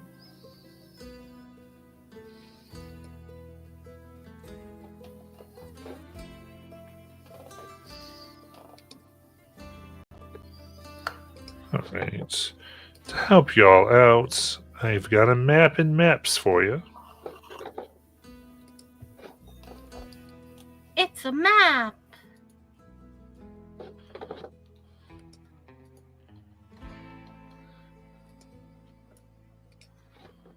I'll circle your starting place.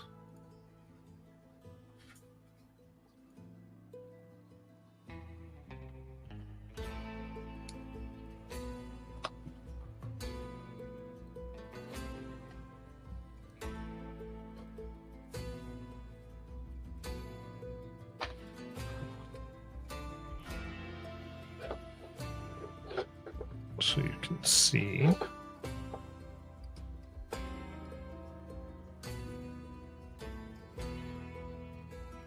Yeah, I'm sharing it if you want to present it.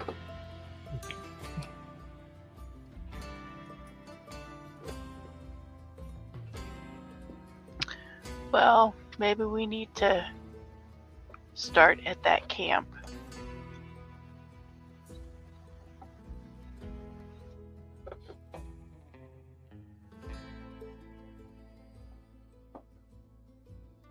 That sounds like a reasonable idea.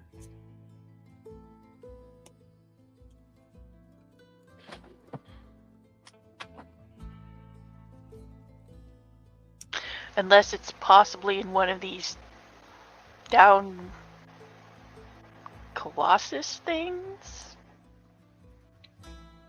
There's one. But my guess would be if there is one, someone's probably already salvaged it.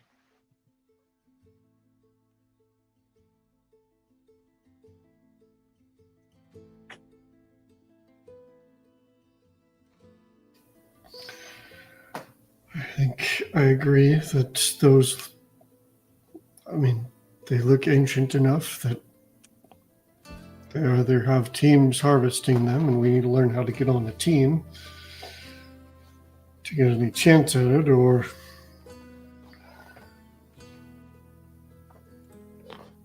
I think we'll be stepping on toes otherwise. I think our best bet is to visit the town as well.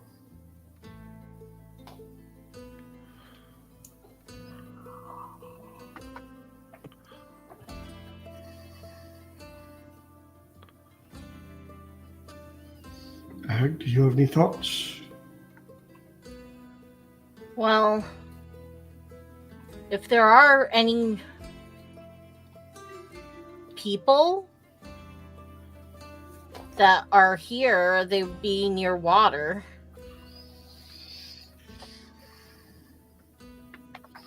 I don't know too much about constructs.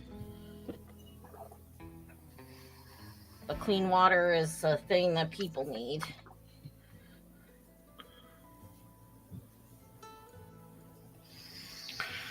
I imagine even constructs would use water for commerce. Could be wrong about that, but I guess they might have airships. They might travel that way instead.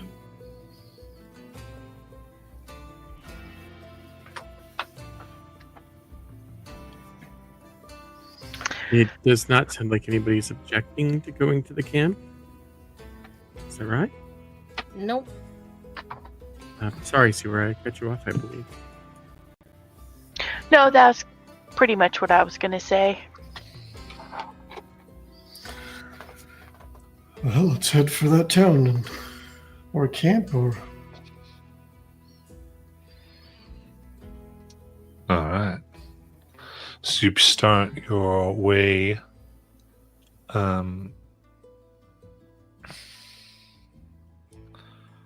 Now here, everything is just slightly obscured from the mist that lingers over the land.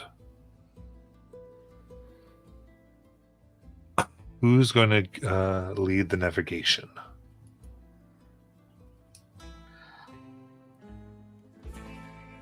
I can try as someone who has proficiency in vehicles and cartographers' tools.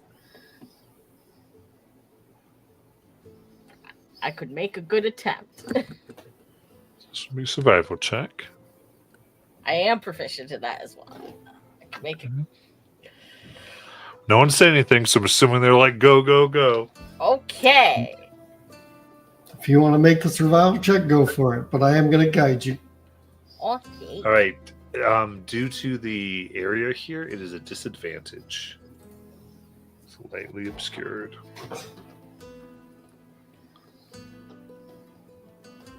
I'm not sure if it matters. It might. I have, where is it? I do have Devil's Sight. I'm able to see through magical and non-magical darkness, dim light. I don't know if That does the not fog help here. matters. Okay, just checking. Yeah, unfortunately, those things do not work against obscurement. It is good to double check. Okay, so far it's a 14. Okay. Like many here, you begin to get lost. And just double checking, that was with the guidance, right? That was with guidance. Okay. Okay.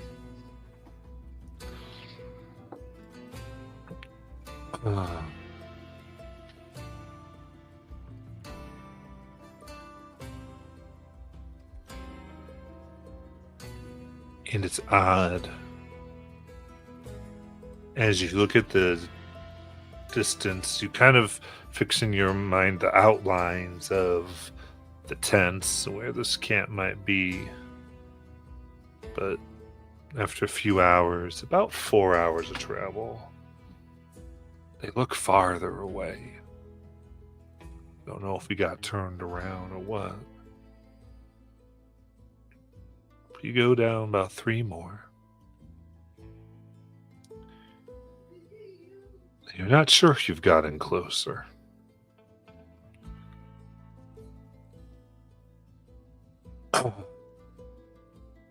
What you are able to see is 5 bipedal figures walk in single file across the distant ridge. And the light here reflects, even though covered in tattered rags and clothes, a purple hue to one of them. And after watching close enough, you can see all are purely made of metal.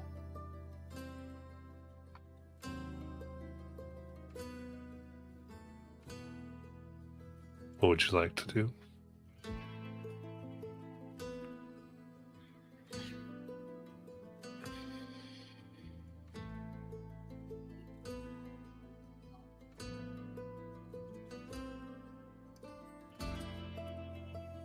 I believe this is the group that likes to try diplomacy first, right?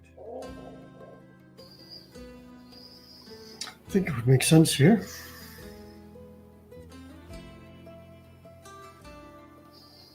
Well, I could try, but I don't think it would be very successful.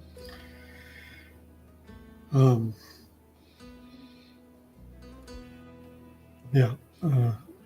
Let's move toward them a bit and make sure that we're within sight of them. As he kind of gets closer, Tyndall will call out, "Hello there!" They kind of turn, look at each other, and they cautiously take out swords and pikes. But don't hold them at the ready, necessarily. Just let them drip down a little bit, seeing that none of you have, and begin to cautiously approach.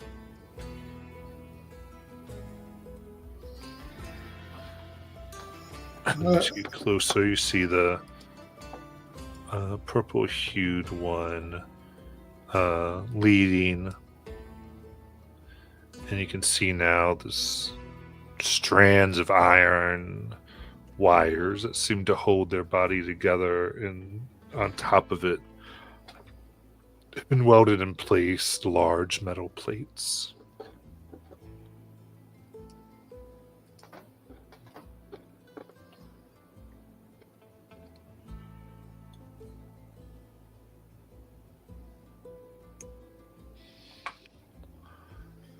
Look, say, well, hello. What you travelers might be doing here in the Mournlands? Well, we are in search of a particular artifact that we believe to be in the area. It appears we're having more difficulty traversing this area than we intended. This is giving us a little more trouble than we anticipated. Any chance you can provide us with directions?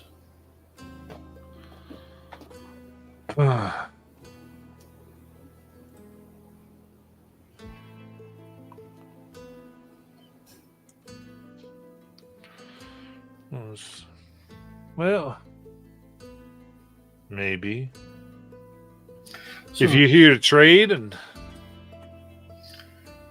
I just realized I failed to introduce myself. My name's Tyndall, and these are my companions, Stazik and Siora. And Ag was around here somewhere. I think where did she wander off to? Oh,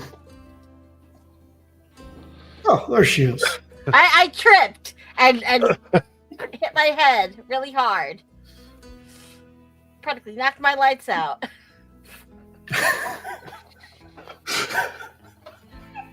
You got me good with that one. Would you mind if I asked your name? Mercy. Marcy? Mercy. Marcy.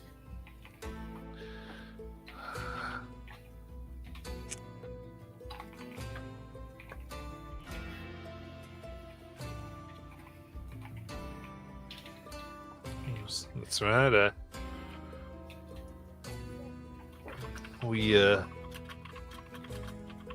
Me and my group here go around looking for other friendly travelers. And, well, anything that's important to our people, such as we are. We're pilgrims of a kind, you see.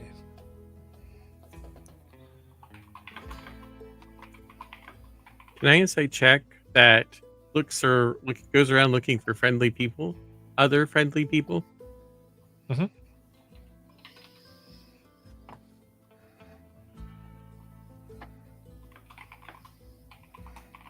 I'm going to use one of Carrie's inspos. Nice. Don't you already have advantage from? Oh, right, because of Vecna. Never mind. I don't use one of Carrie's inspos.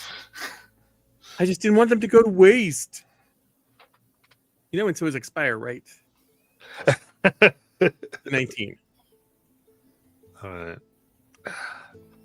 mean, it is indeed hard, but kind of leaning into this idea of secrets and desire, you have to rely on the whispers that seem to come in. Search of friendly, yes. That seems to suggest they are true in what they say.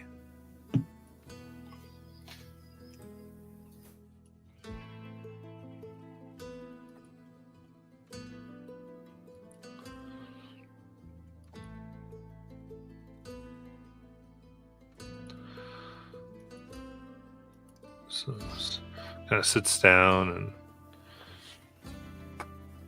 on a nearby rock. Well, we Good to meet you. You said You're looking for things, you said. an artifact we believe is hidden in this area, but we may need to find some other things to help us navigate this difficult terrain. All right. Well, maybe we can help each other if that's what you are suggesting. Not opposed to that. Ask me anything. I don't know if y'all know anything or can help. We've been trying to find what ruins we can. Anything from, well, I guess you could say we're trying to see if we can be a people. Me and others like me. Or, anyway, it's hard to talk about. It's hard to understand. I don't know if you could. What exactly do you mean by be a people? Well, I guess we were made to kill, to make war. And the war's over. Ah, so you're And, looking for purpose of some kind. Yeah. We're all made by different folks and different sides. And now we just are. No orders. At some point, there was talk of getting rid of us altogether, but thankfully, once they realized we, well, like them, we have wills and a purpose, they just let us wander.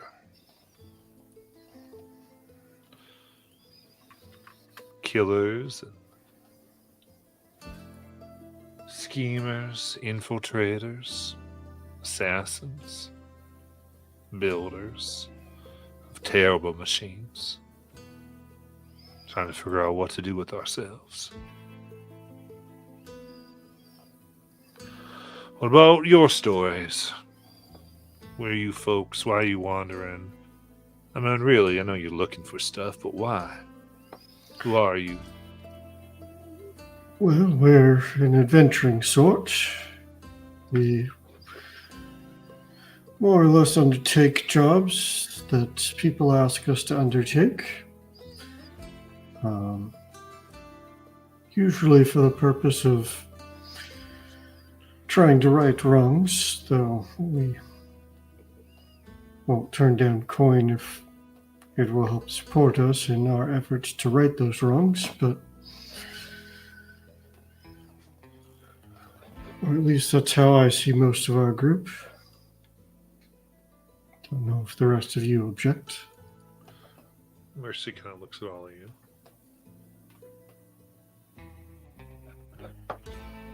I am like you, a soldier trained for war to defend my home and to a greater extent the world that is my home, not just the lands I hail from, and have been called to save something greater than that even. And the Green Dynasty, which is the place that I come from, is a place that is filled with and created by people who were bound to the will of others and were able to, through the aid of something called the Luxon, the light, find a path to freedom, and were able to find purpose and build a home for themselves. And I believe that there's every possibility that your people can do the same, to move beyond what you were built to do.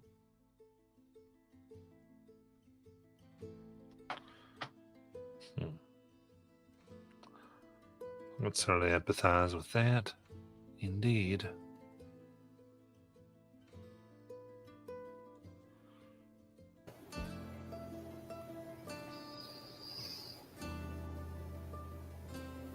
I'm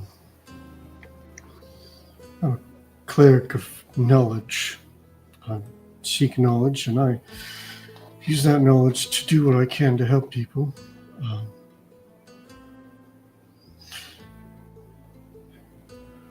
Sometimes it helps, sometimes it doesn't, to know that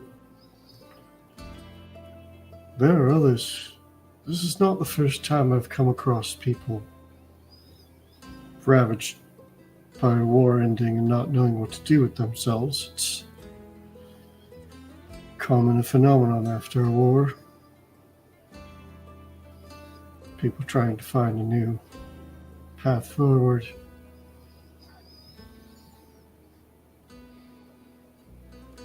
It's tricky. But it sounds like you're making strides to find some way to put yourselves to use. Doing something other than fighting. Yeah. You talk of trade? It can happen. Do you have anything you specialize in? All types of things.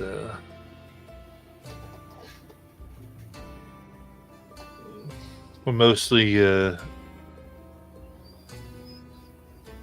raid the Colossi, search for them. We're actually trying to look for docents the most we can. So really nothing that you'd find useful, but we might find weapons or other things. Actually, it's our understanding that a docent might be what we need. Don't know if it will survive what we need it for, but...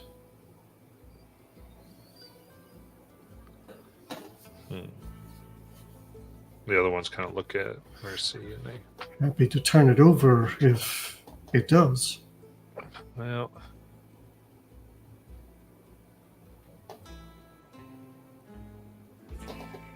You could say these docents are sacred to us. But I see. if you're interested in helping, you have to understand these things.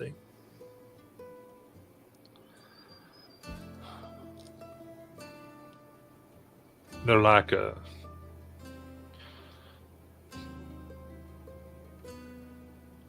they're like us, you see. They have minds and wills. In the war, they were used to just power and destroy, power machines and destroy the land. When we combine with them, there's, well, I guess, like two of us. Some of us kind of think us Warforged and docents were made together and then separated. It's like a rejoining of who we were supposed to be. I see. People of the flesh like y'all. What the word? Souls. That's what we wonder they are for us.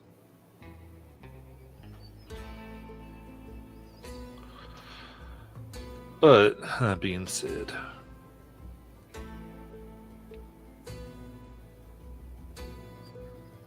we have had run-ins with other salvager gangs.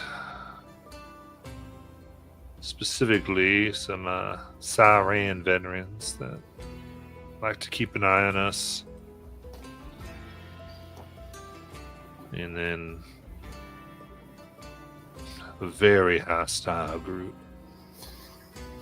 that we avoid at all costs.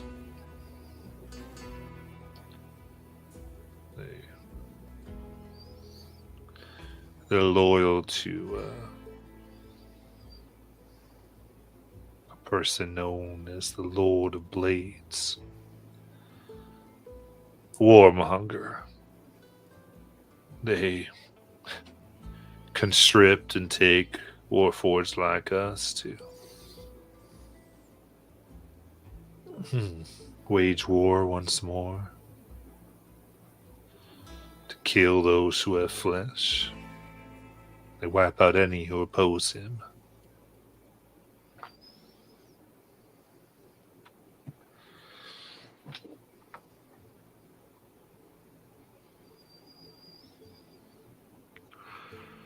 And I'd say Thezek is, you were trying to understand the insight a little more than you can tell like there are something seems to weigh heavily here on Mercy. Especially as they're kind of talking, there's like a grief that seems to be present.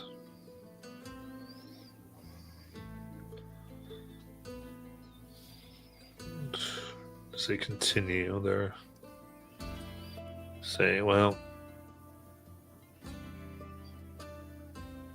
not sure what you all are looking to do, but if you're interested in helping us, really, we should probably get to Yalos. But if you don't want to go there directly, I'm not sure if you have some salvaging you want to do first.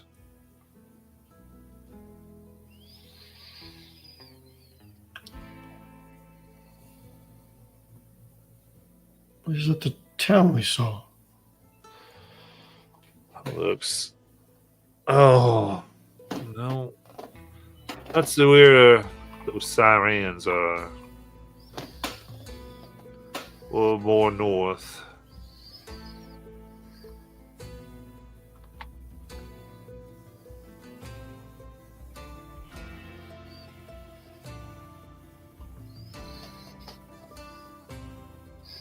So you may have to be where the windmill is.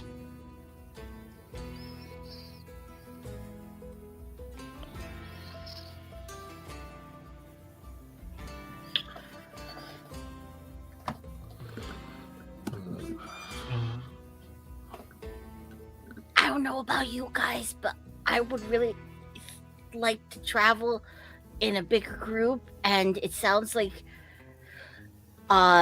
there's better safety in numbers. I don't want these guys to run into those bad guys. Especially those followers of the Lords of Blades guy. They sound really bad. Well, you're born to a life where all you know is fighting. One of the ways that one stumbles upon to move forward is to continue the fighting. So keep in mind, they've borne a burden that put them in that situation. That said, I have to admire Mercy here for looking to other paths. It's hard to move away from what you've known all your life. And trying to build a better future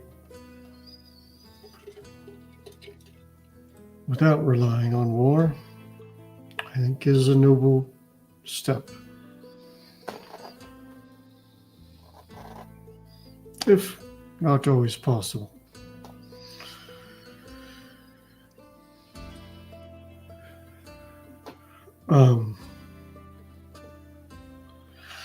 You said you're out here looking for salvage.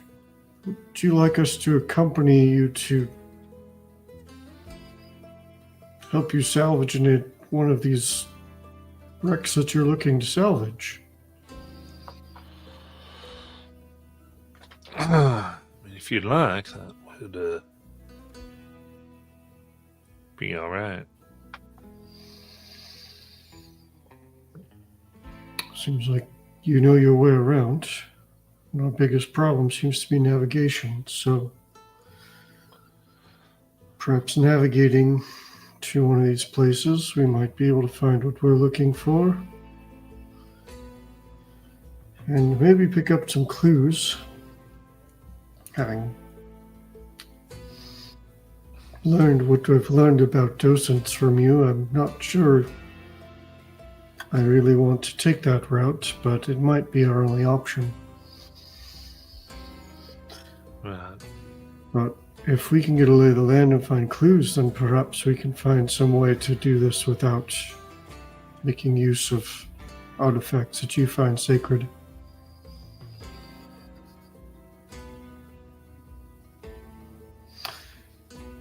I think our best opportunity for that is to seek out these wrecks and find out what's there.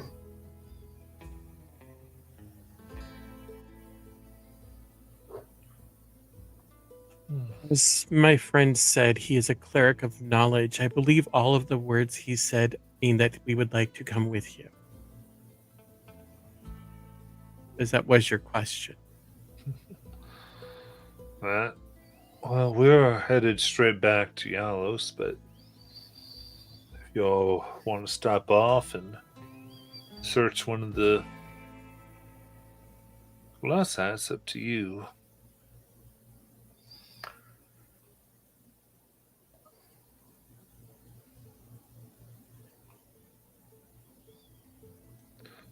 I assume Yeah, go ahead. you have purpose in wanting to return.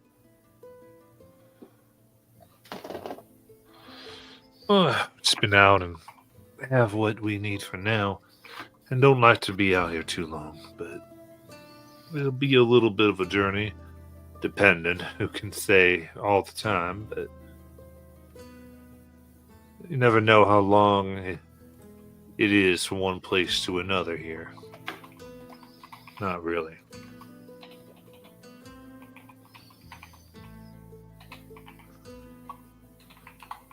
One of the things that happened in the war. Go ahead. So, one of the things that happened in the war is somehow changed the landscape. So things may one day be closer and then farther away the next. Yeah. Hmm. Sometimes it's possible to, find the lines where it's a little shorter, but it's a little hard. We can't get the right one all the time. But the distances ebb and flow. Expand and wide and all types of things. It's kind of strange. That's why it felt like we were getting further away, even though we were walking in the right direction.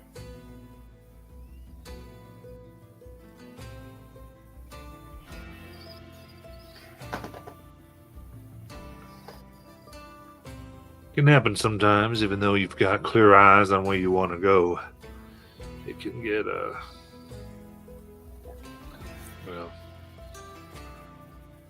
get further and further. Like I said, it's hard. Those who know things, some of the ones that worked on stuff, it had to do with the explosion, the great things that burnt the landscape and made it unstable to even live in.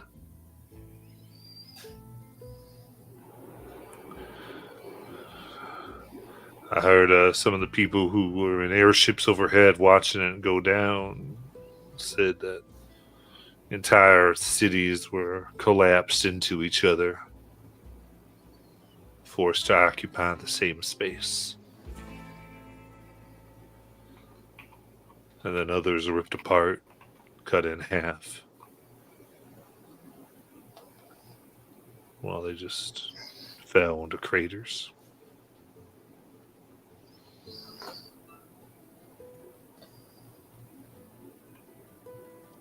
It's terrible.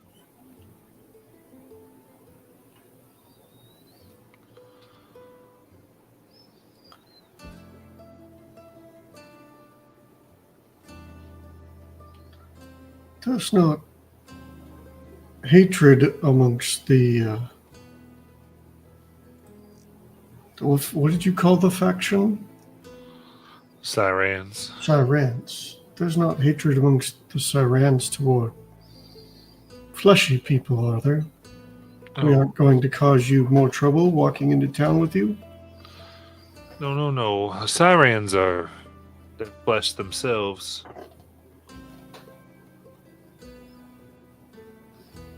It's the followers of the Lord of Blades that, well, you won't cause us any more trouble. We are pacifists. We don't want any more war, which makes us, well, I guess, makes us an enemy of those fanatics. Warforged that won't make war are destined for the scrap pyre, says the Lord of Blades.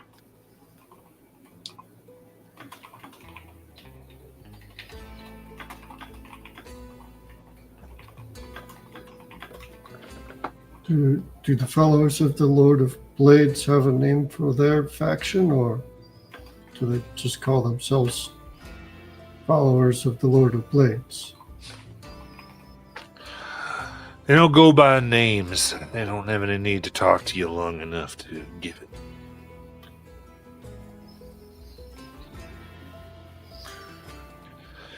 You're either for him or against him, and if you're against him, you shouldn't be alive.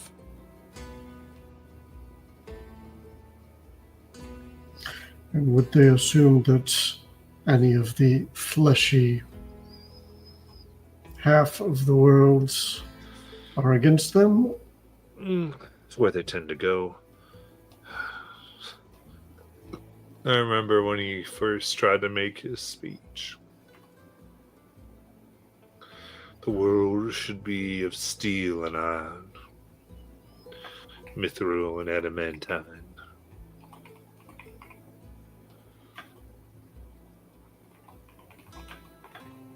Those of biped and heavy foot have no need of those of lighter stature.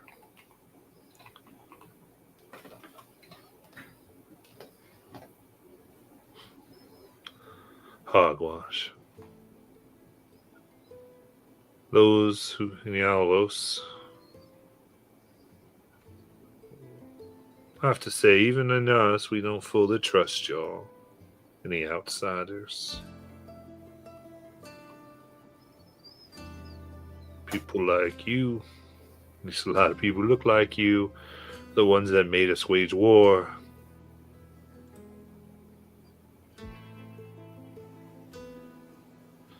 Kind of look off a little bit. Again, kind of something heavy on their hearts as they just go born to blood. Murderers before we understood what the word meant.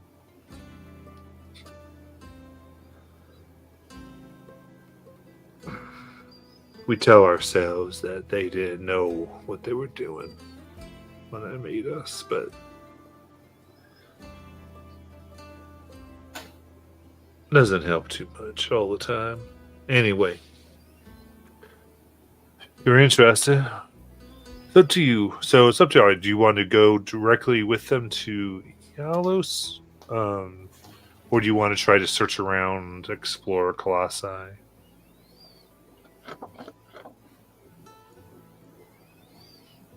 I think that it would be good to go with them and get more information of where we are. And then travel with them when they do salvage. That's my opinion.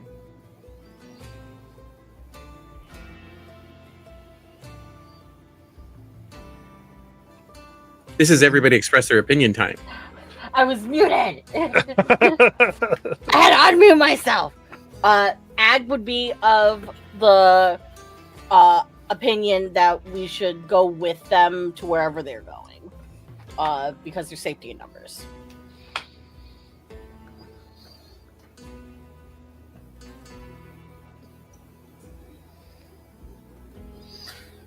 Tyndall certainly thinks we should travel with these folks because apparently navigation has been difficult enough.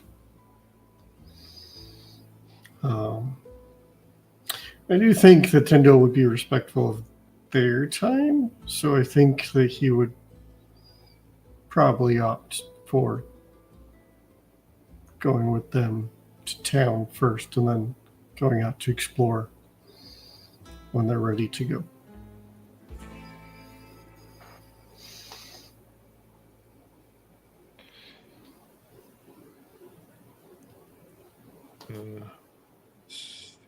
Nope. Yes, you are. Sorry, she's having some coughing issues. She did type in chat. She's okay to travel with them. Okay. Let me move out this place first.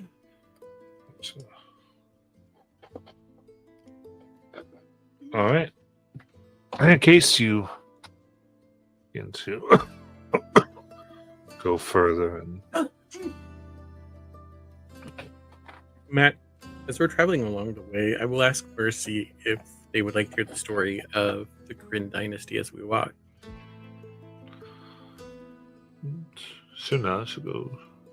I'll go. Sure. As we're walking, I'll relay how initially the Drow were captives of the Spider Queen, the Light of the Luxon leading them, and sort of where they are now. And then tell him a little bit about where he's stationed, normally in Bazazan, a place also ravaged by war. And that folks there hold back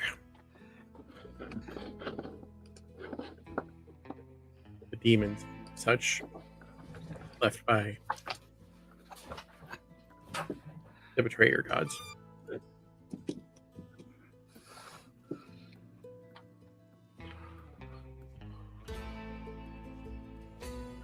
Mm-hmm. They listen and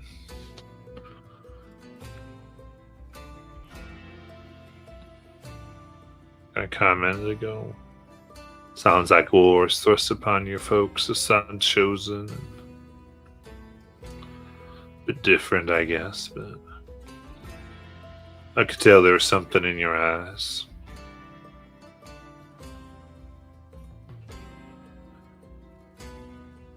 So you still fight those things then? Yeah. The war is done, but you live, there's no end to the fighting. Is that right?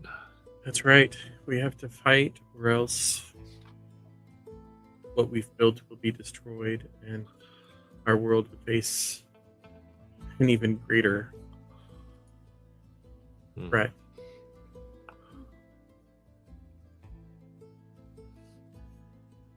And you'll tell them about the wall of memories, or the, I forget what it's called, that wall that has the names on it.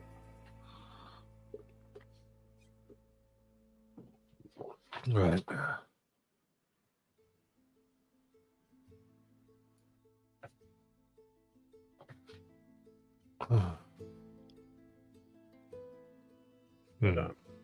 I think the point is he's not trying to get them to follow the Luxon.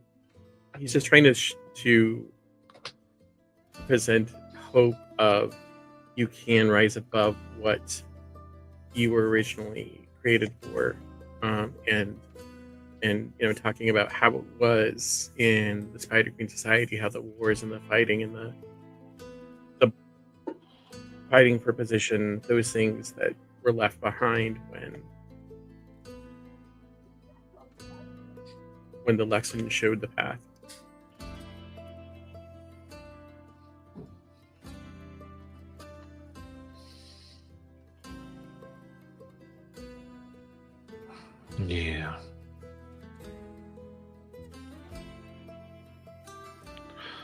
Suppose I get it.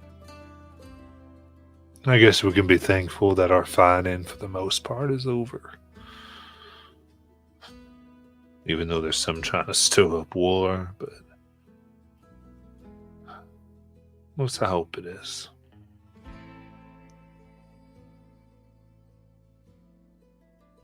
So, looks. I do hope your people will find an end to their fighting. You shouldn't have to kill, whether it be demon or anything else, every day just to be.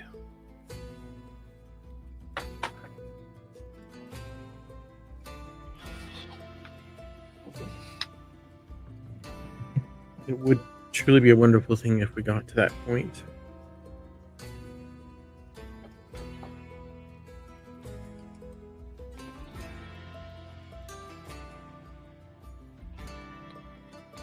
Alright.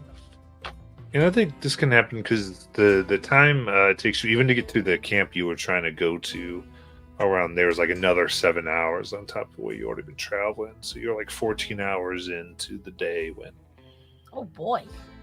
there's fire goes and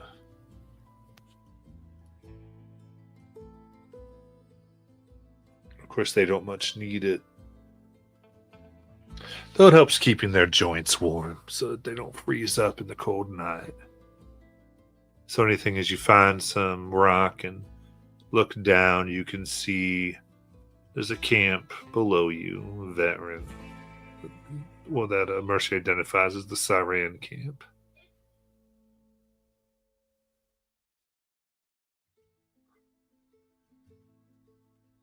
I don't know if there's anything y'all want to do.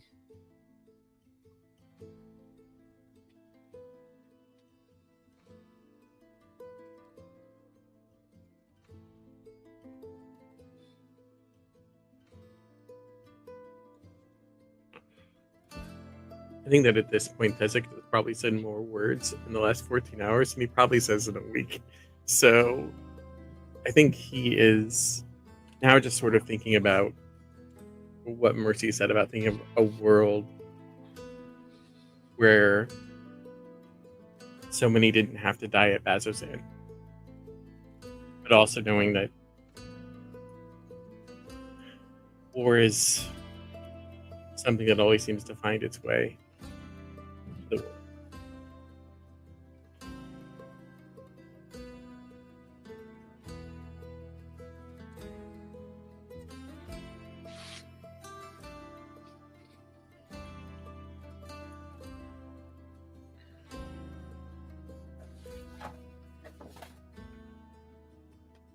All right. Then who would like to do watch? I'll take a watch. I don't mind taking first watch either. We want to break it up into twos. I can take a watch. I only need 4 hours.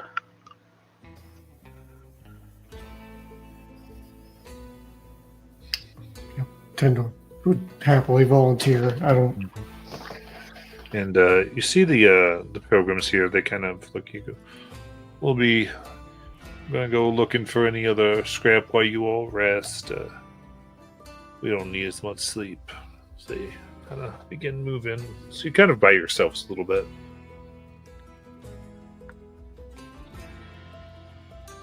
So we'll do 2 pairs because that's more interesting. He wants to.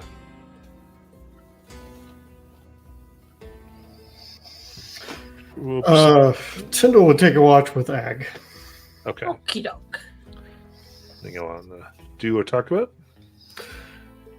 Yeah. Tyndall is going to find a place to sit down next to Ag while we're watching out over whatever landscape is there. And probably pull out a little notepad and start asking questions about Morduk.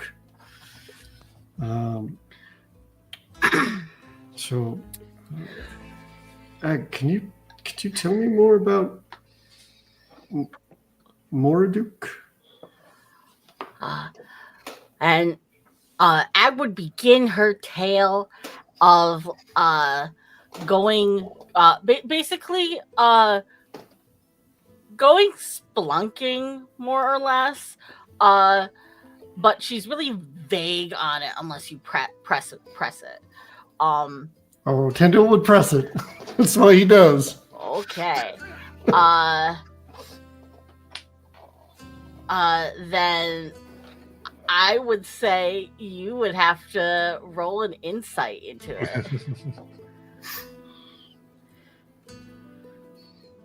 Which you have advantage in, so that's great. That's a natural 20 for Oh, 29. boy.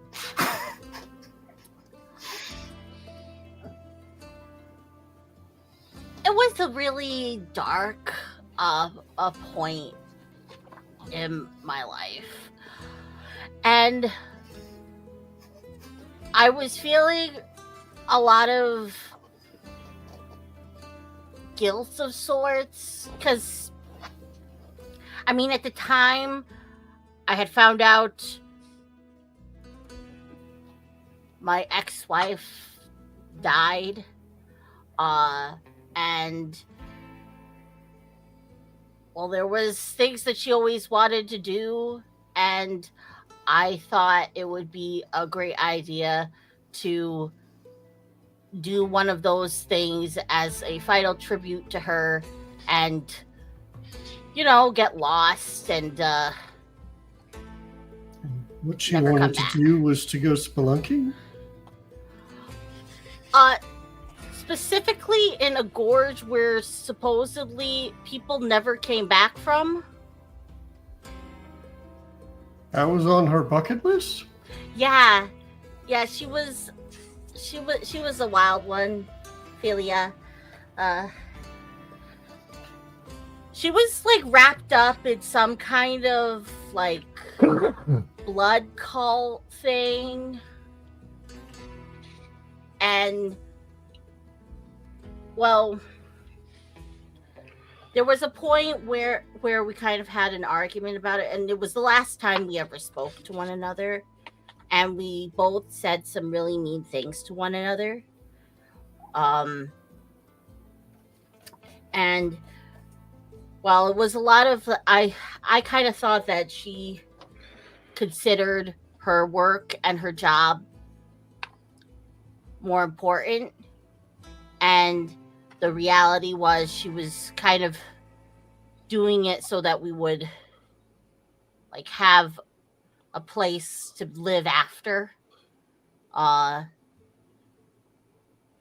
So it was kind of, I'm doing questionable things for us, but it was also I'm doing questionable things, and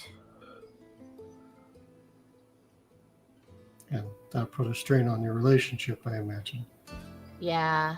And then I found out, well, she went back to the crazy blood cult people and was like, I quit. And they don't really take no for an answer. What was the name of this crazy blood cult? I don't really know exactly the name they use, but I have the symbol here. And she kind of she shows you this symbol. I have to track it down, so you'll have to give me a minute. But anyway, when I went into the gorge, because it was like it would be like our final tribute to her, and I'd go out with a bang, you know. I didn't expect to find a god, and I don't know. I think at the time I was also kind of trying to find something to dedicate myself to, and So you found in this god a kindred spirit. yeah.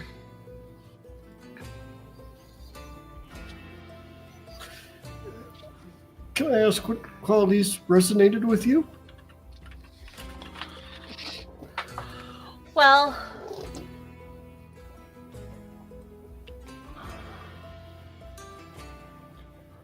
on, I found the picture. Well, at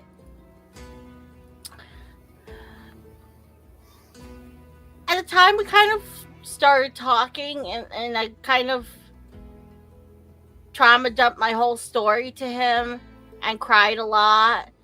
And Mordu kind of said that it was okay, that it was okay to feel sad and to feel like there was nothing else I had left to do. And that's a part of grief and grieving. And that maybe the next day, after I got some good rest and drank water and ate food, I find something else to do. And that got me thinking, like, really hard about, like, well, what else would I do? What else would Ophelia want to do? And then then I kept thinking, and I was like, well, there's lots of things that I would have wanted to do, that she would have wanted to do. And, well, maybe I should try to do them. And we got to talking some more, and, well, there were lots of things that Master Morduk wanted to do too, but they were kind of trapped down there in the dark for a long time, and they had a long time to think about things, and that they had been mad for a long time, then sad for a long time, and then they kind of just missed having people to talk to.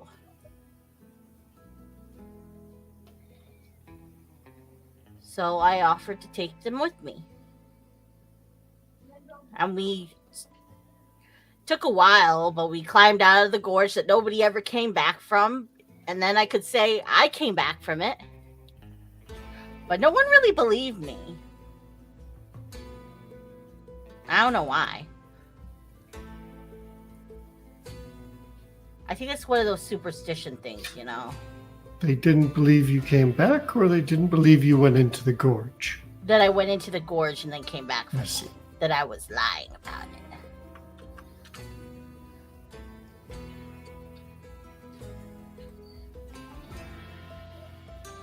I put a picture of the symbol. Definitely an interesting take on what it is. Oh yeah.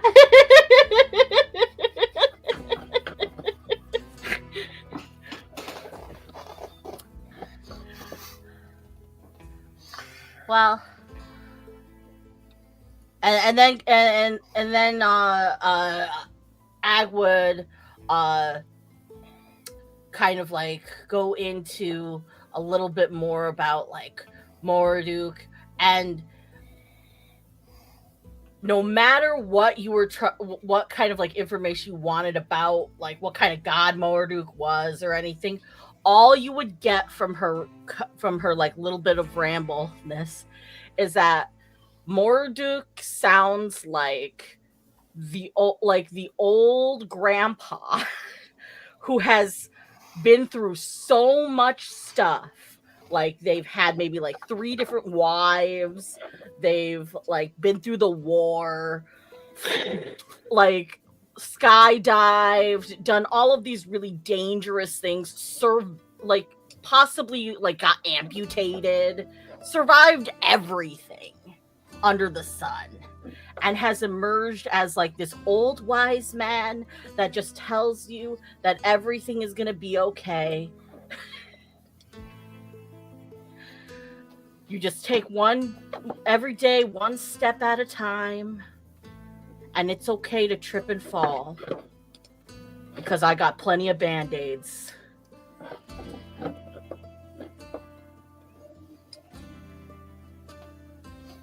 Cool. Nintendo will document that he has one perspective on this primordial titan.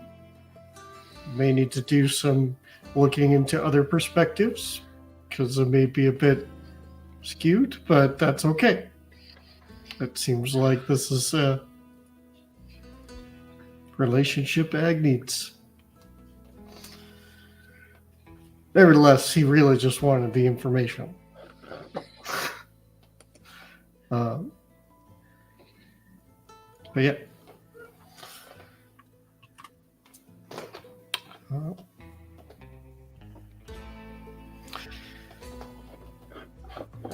I appreciate you telling me as much as you did, Ag. Sounds like he helped you through difficult times. Seems to be what gods do sometimes. Seems to be how they gather followers many times. And I can appreciate that you follow this god for that reason.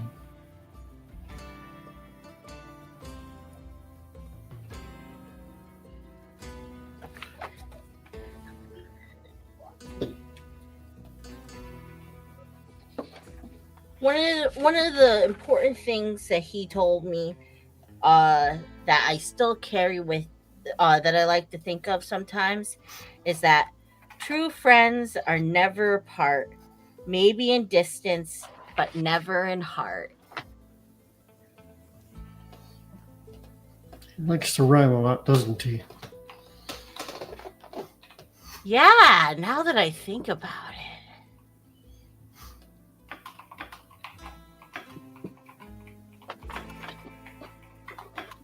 I think it's because he's just really, really, really, really old and wise.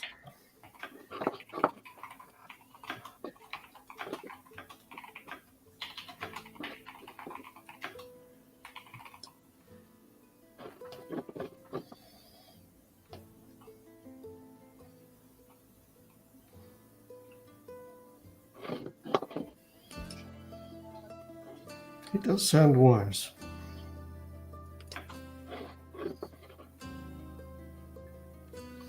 And he's certainly old. Gods usually are.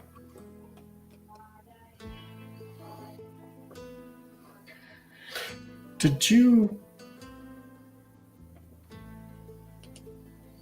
you think this is one of those adventures you're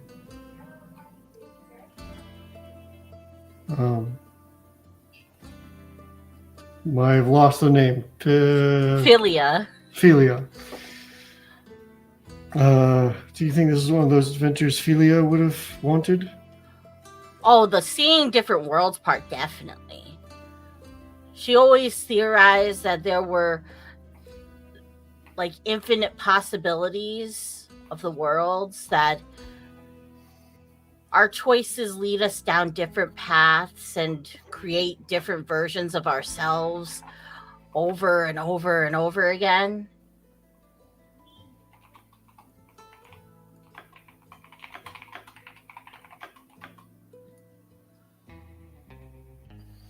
And that and she also had some theories about like time magic, but like that also sounds really scary. Like imagine traveling back in time along your own time stream. That just sounds like bad news. Bad news to me.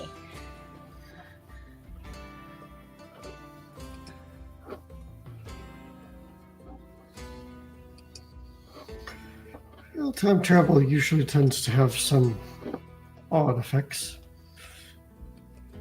Not that I've really experienced it. I can't imagine it working without creating all manner of problems. The closest I've kind of like tapped into that kind of stuff is like I've been able to kind of like add a little extra jolt to someone and move them faster. I don't exactly know how it works. It's just a kind of will it, you know?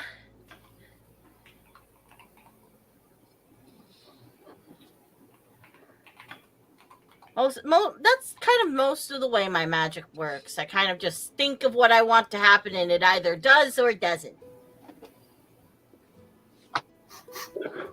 Isn't that how most actions work? You think about some action and either it happens or it doesn't? Oh no, I mean, well, some of the stuff that Philia could do, and some other people that I met, like they have like whole big books, and like there's all these different runes and circles and sigils and math and languages. Ah. I feel like I need to know. Say it says again. Sora want a moment, or I'm good just doing a watch unless there's something Sura. No, I'm good. They can keep going. Yeah, I talked a lot to Mercy, so fair enough. Just y'all can decide who you are. I would say this: Sierra, not Sierra, Egg, and Tino, give me perception checks with disadvantage, please.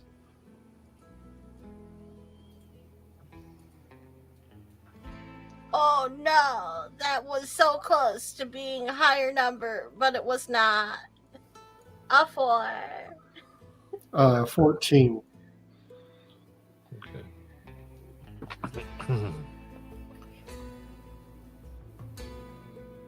So the 14, Tindo, you look out, and as you're very into this conversation, going back and forth, and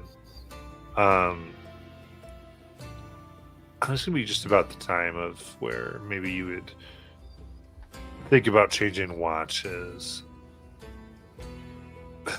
You see, just outlined by the moon, 3 figures.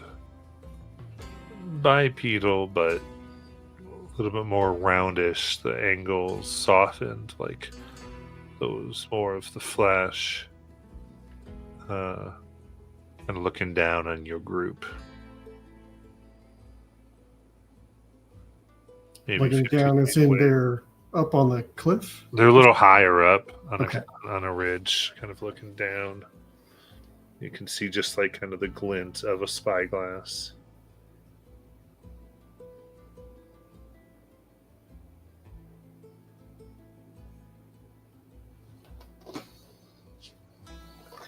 Okay. Well.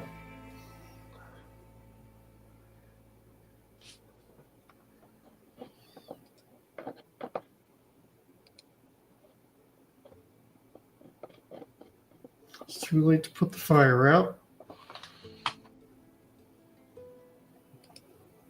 I think it'd rouse our other two.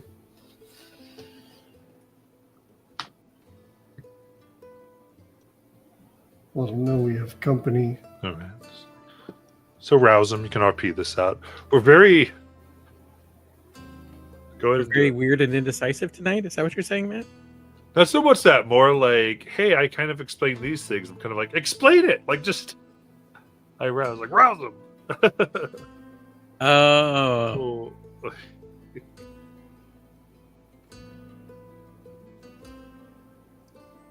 What's going on? So just like, it doesn't great. Something like that. Okay. Oh, I see what you're going for. Yeah. That makes sense. Thank you. Thanks, Zero.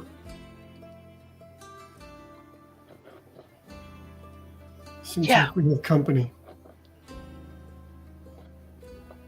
Let's go sit up, look around. Sure, we'll do the same. They are a ways away still. Yeah, Can see you them. tell? Can you Go ahead, tell? sorry. Can you tell if they're bad company or good company? Do not know yet. Oh, great.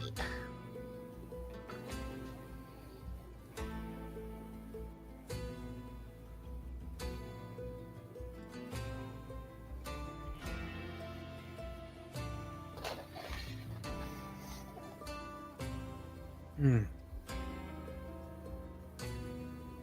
Great. have not approached yet. Perhaps you're just curious.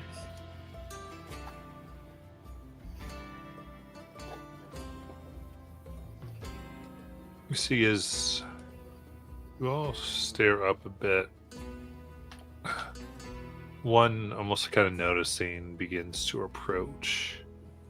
They tell it's hard because of the darkness, but they look around, kind of raise their hand, both hands.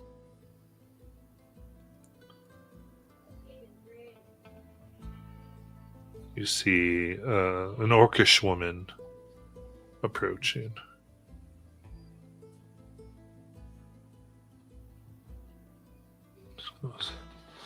Well, howdy there. We saw you camping up from the camp below. Didn't know who you were. You weren't being kidnapped or harmed by those pilgrims, were you? Looks like you're all right.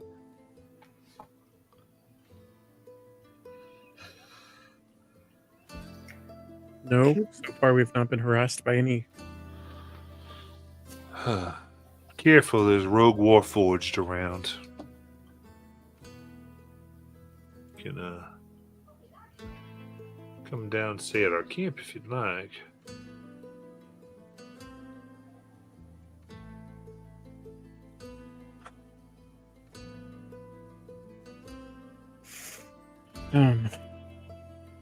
Thank you for your offer, but I think we are okay here.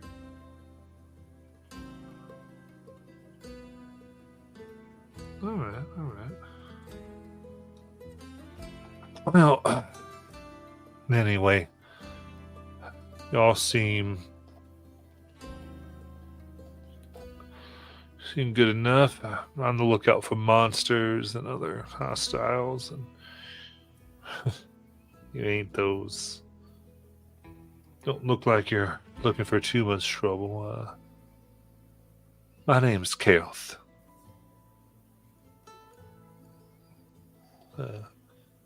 Well, part of the turquoise spear.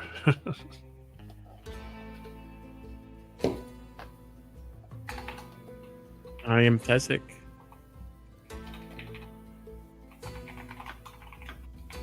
We're just making our way through. I'm not familiar with the turquoise spear. What did you say? It says, we're just making our way through. I'm not familiar with the turquoise spear. So, just a bunch of ex-soldiers of Siren. Mostly we're just trying to see if we can get any relics to sell, make some money for what's left over from the conflicts here.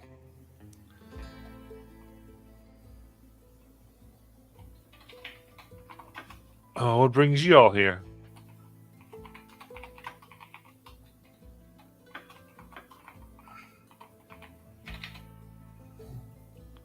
Can I insight check to make sure that that's Just gonna all they're ask- interested in?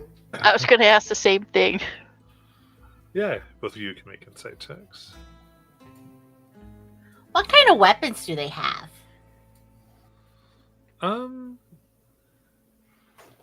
They've got mostly, it seems, like swords and spears. Okay. 15. 17.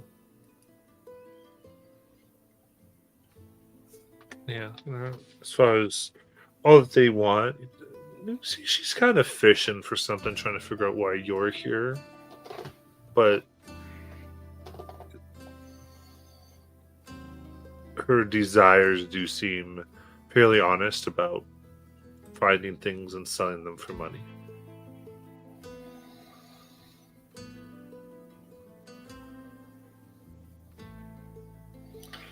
Those things don't include people, do they? People? No. We only take from things that are long dead. malfunctioned or non-functional. Nothing living, nothing. Believe me. We're just trying to make money to get by. But what brings you all here? People come here, don't always looking for something. I'm just curious if we could help each other. Fezzik will point over to Tyndall. My friend there is a seeker of knowledge. There are things here he wishes to learn about.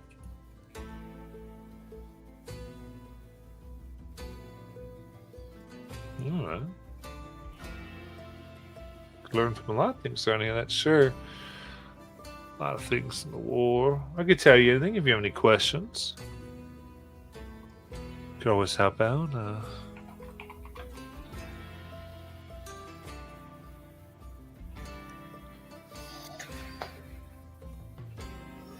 He's very particular about his approach.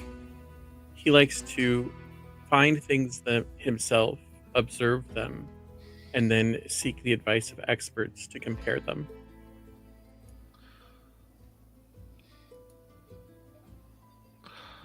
Oh, each their own, I guess. Met a few of those. I imagine people who did this to the land were a few of those. Came up with all this. Anyway, y'all seem a little tight-lipped. I am curious about your local observations about the people of this area. From what I've observed so far, there seem to be a few different factions. Oh, yeah. Well, there's the murderous ones, but... And, it's a town gathered, group of, rogue warforged have taken control of a town up north. They have this whole stockpile of docents. They fetch a pretty penny in the markets outside of here. They have no use for it. I don't know what they do. Something's wrong with their heads or whatever, but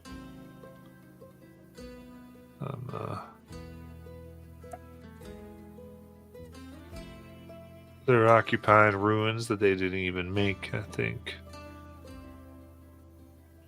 We tried to get up in there, but they made it clear they're not going to give them up without a fight. And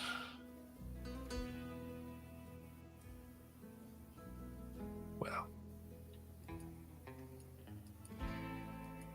just didn't know if you might. Always looking for people who can help us. And most people are motivated by a little bit of money. There's lots to be sold. We don't need to kill anybody. But we can get what's certainly worthless to them and make some real money.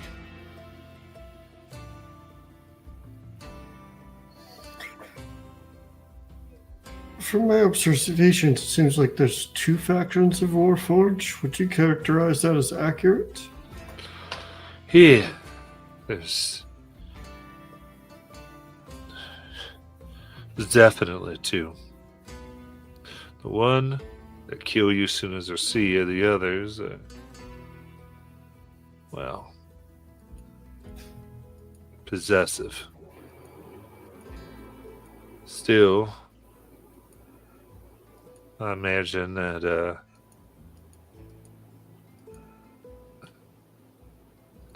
I don't know. They appear to be two, as far as I know. It just could be one of them. Maybe they depends on when they find you. It's hard to tell. What of the Sirens? She identify herself as Siren Spear. So you ask her about her? Are there more? You said you're part of the turquoise spear. Which is Is that part of one faction or? Well, yeah, we are all ex-soldiers of Siran, and well, we're just here to make money. Find what nobody's using or don't have a use for.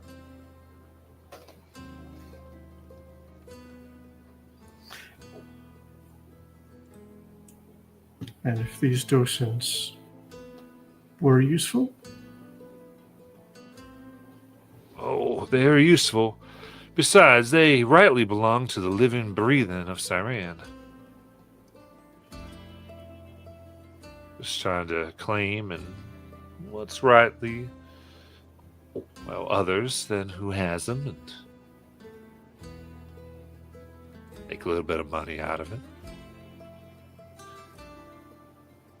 I'm sure it could fund many learning expedition for you if you're interested in helping out. Can take care of that stockpile in Alos.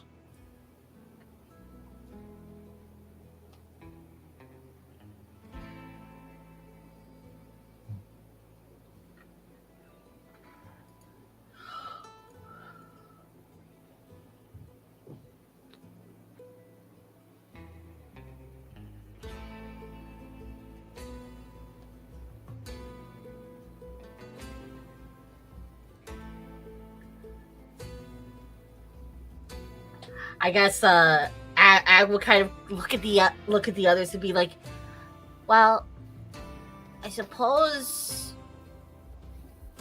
we could make a decision now, or we could wait until morning when it's sunlight-ish.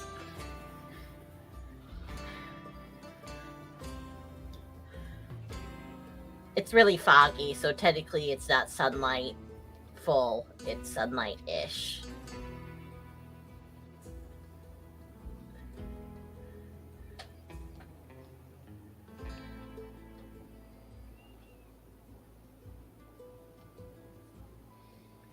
Well, assuming your offer doesn't have a time limit, we know where your camp is. If my professor friend here decides that's how he would like to handle his research. Sure. And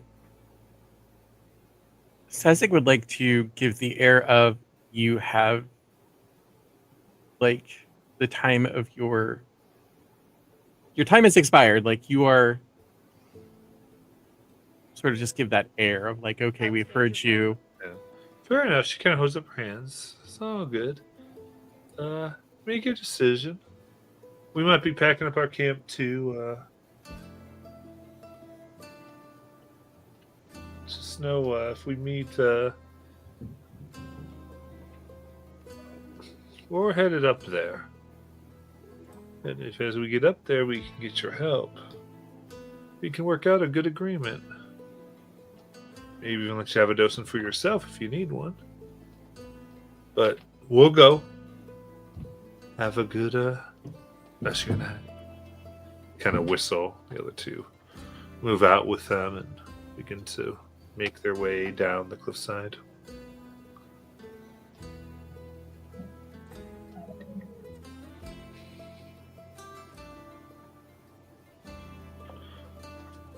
Ugh.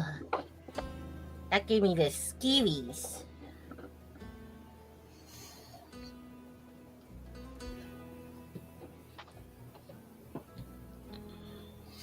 It's odd they made their approach to the dark.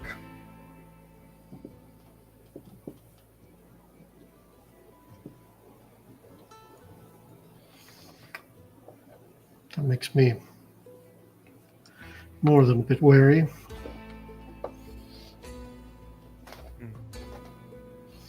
I think they were hoping we had something that they could take from us.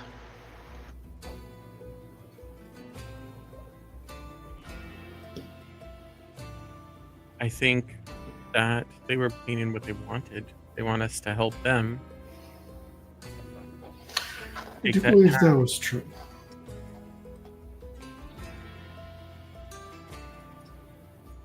And probably size up whether or not we're competition, or I don't know, see how strong we look close up.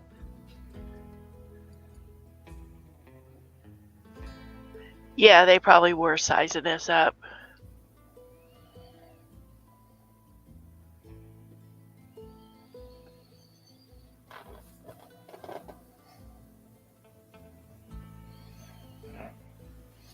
I suspect we're going to have to make a choice between helping this faction or the Warforged that are trying to make their own life. But I feel like we're missing something here.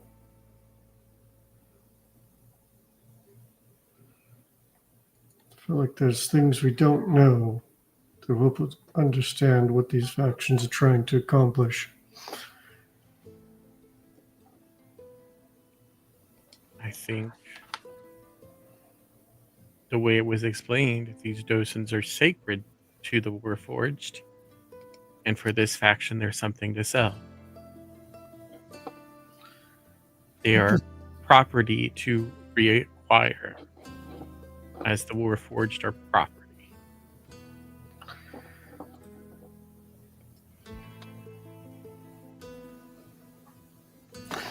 That is what came across as to me as well.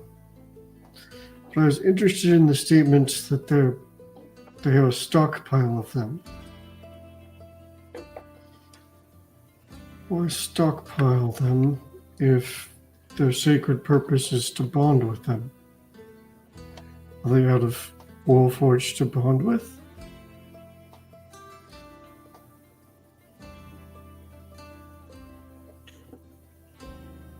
I mean,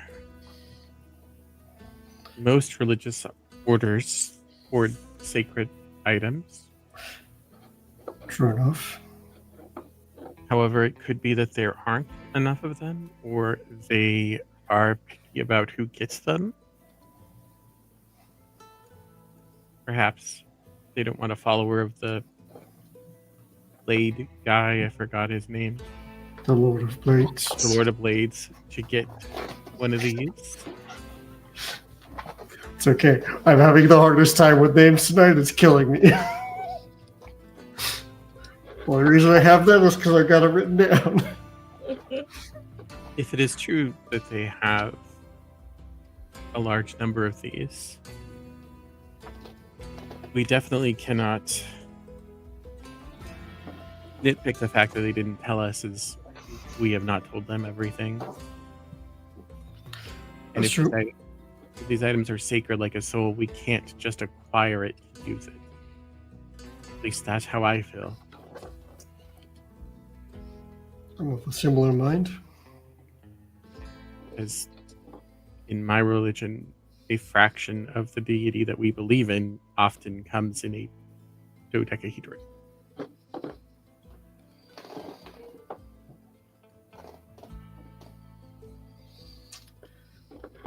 So it sounds like if push comes to shove and we have to side with one over the other, we'd prefer the pilgrims, I think is what they're calling themselves. Yes. But I think that you and Sue are right. I think there is something we are not seeing necessarily. And there's probably more to them than we know. There is a heaviness to him when he speaks of the war. And it could be the weight of killing people and initially not having a choice that that's what you wanted to do.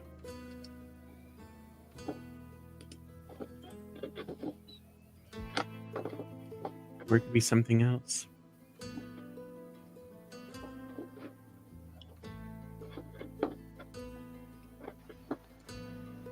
Tyndall, what did the captain tell you about the docent? or us about the docent.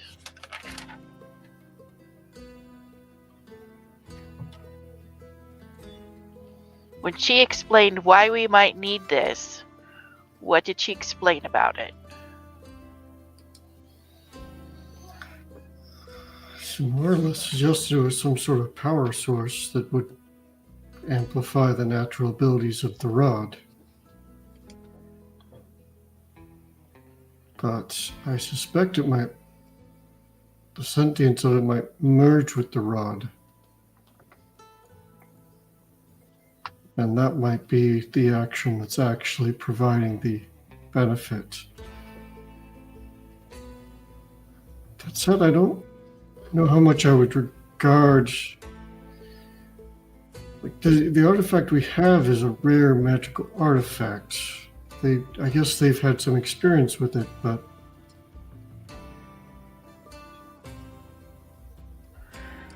So, but again, as Mercy said, if it's like a soul when they merge with it, is that maybe what's giving them or teaching them about the different feelings? Like, he empathized with Fezzik. As just a regular machine, would it be able to empathize? Probably not. So there's probably more to the docents than people realize. And maybe by withholding them, they think that they can control the Warforged again.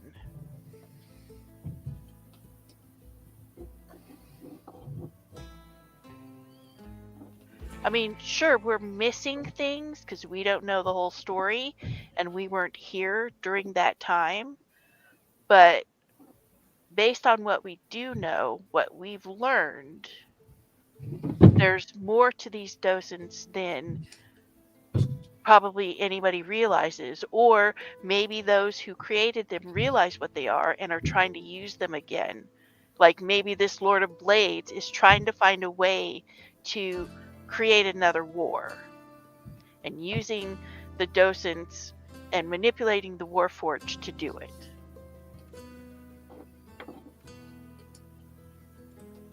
He definitely sounds like the type of person that would, from what Mercy said. They already go around taking apart Warforged they find, getting rid of people who stand in their way.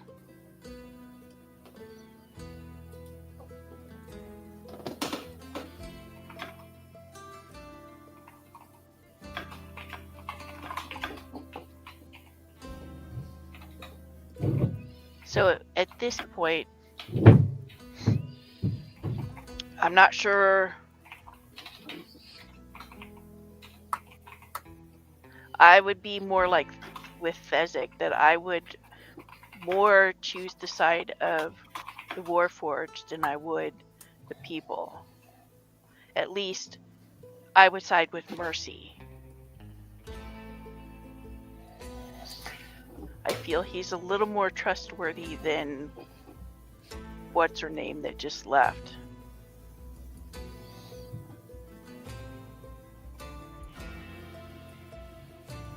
Because she just seemed a little too eager to me to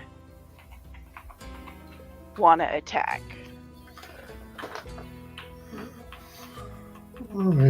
She seemed eager to sell whatever she could.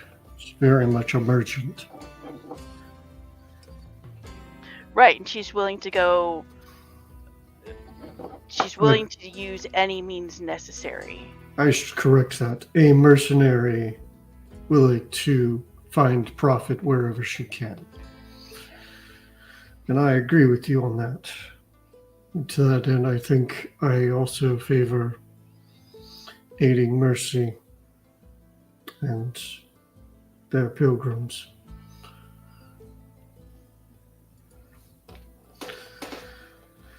I'm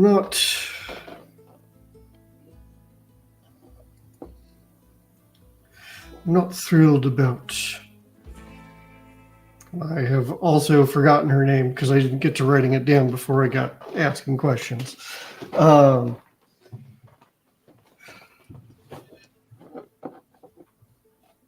Matt, what was the mercenaries near the Yep. late the Chaos. Chaos? Yep. Thank you.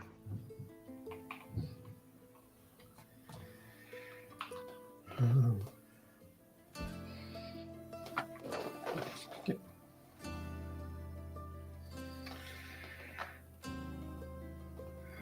I'm not super excited about Kael'th treating a whole group of people as if they seem to claim ownership over everything because they have flesh and blood. And I'm not thrilled about that.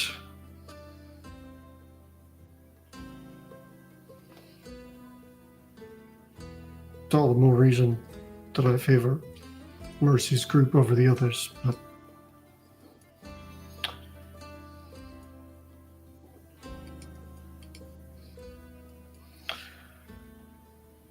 it sounds like Tezek and Sierra, you're in agreement that if push comes to shove, we should favor Mercy's group. Ag, are you of the same mind? I most certainly am.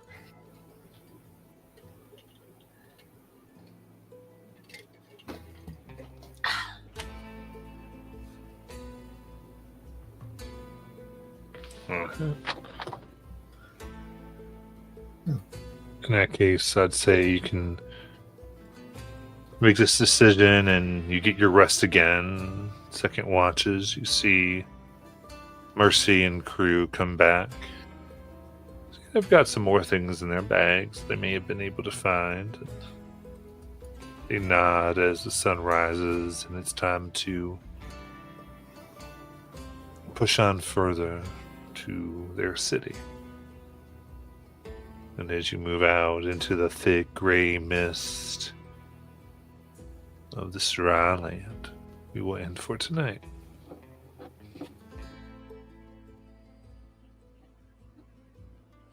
Good night, everyone. Yeah. Good night, everyone.